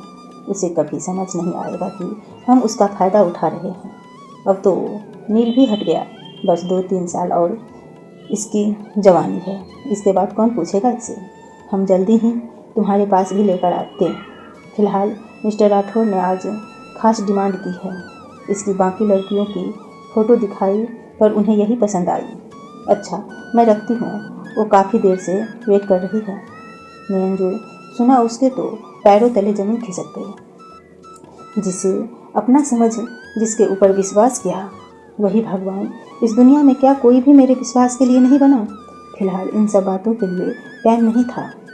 नयन भाग के कार में बैठ गई थी, तब तक डॉली भी आ गई थी। नयन, तुम कह रही थी ना तुम्हें अभी मूड नहीं? कोई बात नहीं, मैंने मीटिंग कैंसिल कर दी है और शाम को रख दी है मीटिंग। अब तुम आराम भी कर सकती हो। नयन को समझ नहीं आया वो क्या बोले। उसका भरोसा कुछ इस कदर टूटा था उस दुनिया से, पर भगवान की ही मर्जी थी जो वे इस समय बच गई थी। पर बकरे की जान कब तक खैर मनाएगी। डॉली नयन को अपने फ्लैट पर ले आई और नयन कमरे में आराम करने चली गई, पर उसके मन में जो डर था, अब क्या किया जाए, यहाँ मैं कहाँ भागूं और मैं कब तक भागूंगी, बस अब नहीं। नयन डॉली के कमरे में ही लेटी थी। डॉली के जाते ही उसने दरवाज़ा बंद किया और कमरे में ढूंढने लगी कुछ ऐसा मिल जाए जिससे वो पुलिस को बता सके कि डॉली अच्छाई की आड़ में क्या करती है। पर अब सोच कोई भी सुराग नहीं मिला। तब तक डॉली कमरे में आ गई तो नयन चुपचाप लेट गई। वो बिल्कुल भी जाहिर नहीं करना चाहती थी कि डॉली को कुछ भी पता लगे कि उसकी सच्चाई नयन को पता है। थोड़ी देर में एक कॉल आई और डॉली ने नयन से मीटिंग के लिए चलने के लिए बोला। नयन जानते हुए कि वहाँ बड़ी मुसीबत उसका इंतजार कर रही है, डॉली के साथ जाने को तैयार हो गई। दोनों मिस्टर राठौर के फार्म हाउस पहुँच गई थी। डॉली को लग रहा था नयन को उसका सच नहीं पता। पर नयन ने सच्चाई अपने कानों से सुनी थी और भगवान का लाख लाख शुक्रिया था कि वो सच जान गई थी। मिस्टर राठौर उन दोनों से काफ़ी अच्छे से मिले। पहले तो उन्होंने झूठ मूठ का नाटक की कि वो नयन के साथ एक अच्छा फिल्म शूट करना चाहते हैं। फिर डॉली कुछ काम से बाहर निकल गई और राठौर ने अपना असली रंग दिखाना शुरू कर दिया। उसने कस के नयन का हाथ पकड़ लिया और उसे गले लगाने बढ़ा। तभी नयन ने पास रखा फ्लावर पॉट उठा के उसके सर पे मारा और अपना फोन उठा के बोली, आगे बढ़े तो जान लेना, तुम्हारी सारी रिकॉर्डिंग इस फोन में है। राठौर 2 मिनट के लिए चुप हो गया, पर अगले ही पल वो नयन की तरफ झपका। तब तक किसी ने कमरे का दरवाज़ा खटखटा दिया। जल्दी से नयन ने दरवाज़ा खोला तो बाहर नील पुलिस के साथ खड़ा था और डॉली भी पुलिस के हत्थे पड़ गई थी। पुलिस अंदर आ गई थी और ये बताने की ज़रूरत ही नहीं थी कि अंदर क्या हुआ होगा। राठौर पुलिस की हिरासत में था और डॉली भी। पुलिस उन दोनों को लेकर चली गई थी। नयन अब तक काँप रही थी। नील ने उसे संभाला। अच्छा हुआ जो तुमने मुझे बता दिया, तुम्हारी लोकेशन ट्रैक करके हम यहाँ तक पहुँचे। नयन बिल्कुल शांत थी।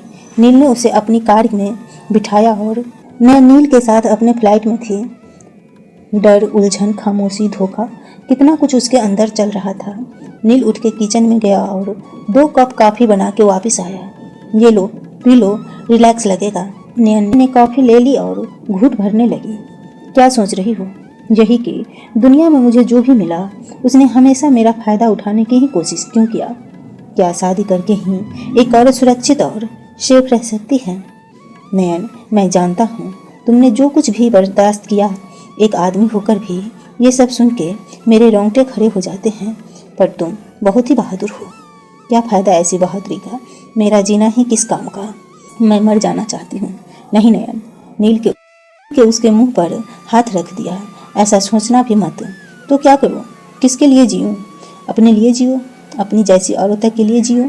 जरूरी नहीं हमेशा एक आदमी के कंधे की ज़रूरत हो। तुम अपने में पूर्ण हो नयन, पर क्या? कब तक तुम्हें दूसरे की ज़रूरत पड़ेगी? बोलो। एक बात बोलूं, माँ पापा की मौत के बाद मैं काफ़ी अकेला हो गया था। उस वक्त मेरे काम ने मुझे पूरा किया। तुम बस अपने काम में रम जाओ और पूरी दुनिया तुम्हारे कदमों में होगी। नहीं करनी मुझे दुनिया की कदमों में। नयन ने आंखों में आंसू भर के कहा। तो मैं आ जाता हूँ कदमों में। नील मुस्कुराते हुए नयन के पैरों के पास बैठ गया। अरे उठो। नहीं, कुछ मांगना है तुमसे, मुझसे। हाँ बोलो ना, नहीं कहोगी? पर नील ने नयन का हाथ अपने हाथों में ले लिया। मैं तुम जैसी बहादुर लड़की को अपना जीवन साथी बनाना चाहता हूँ। बोलो, करोगी मुझसे शादी? नयन, बोलो, करोगी? पर नील, तुम्हारे भैया भाभी, ये समाज, मेरा सच जानकर भी तुमसे। नयन, मुझे कोई फर्क नहीं पड़ता कि तुमने पास्ट में क्या किया, कैसे किया, क्यों किया। ये सवाल तुमने तो कभी मुझसे नहीं पूछा। कभी तुमने जानने की कोशिश भी नहीं की कि मेरा पास्ट क्या था। जब आदमियों का पास्ट उसके वर्तमान को खराब नहीं करता तो लड़कियों का क्यों? नयन, मैं जानता हूँ वरुण भैया ने तुम्हारे साथ गलत किया था। मैं उन्हें बचपन से जानता हूँ, उनका व्यवहार, उनका व्यक्तित्व, और अब मैं तुम्हें भी जानता हूँ। मैं तुमसे प्यार करता हूँ नयन। तुम अच्छे चेहरे से ज़्यादा अच्छे दिल की मालकिन हो। बोलो नयन, विल यू मैरी मी? नयन नील के गले लग जाती है। हाँ नील, मैं तुमसे शादी करूँगी। नील भी कस के नयन को खुद से चिपका लेता है।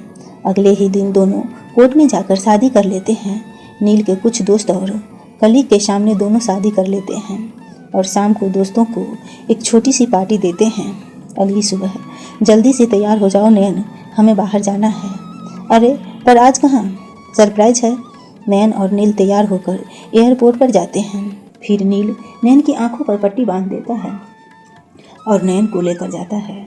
जब नयन उस जगह पहुंच जाती है तो उसकी पट्टी खोलता है।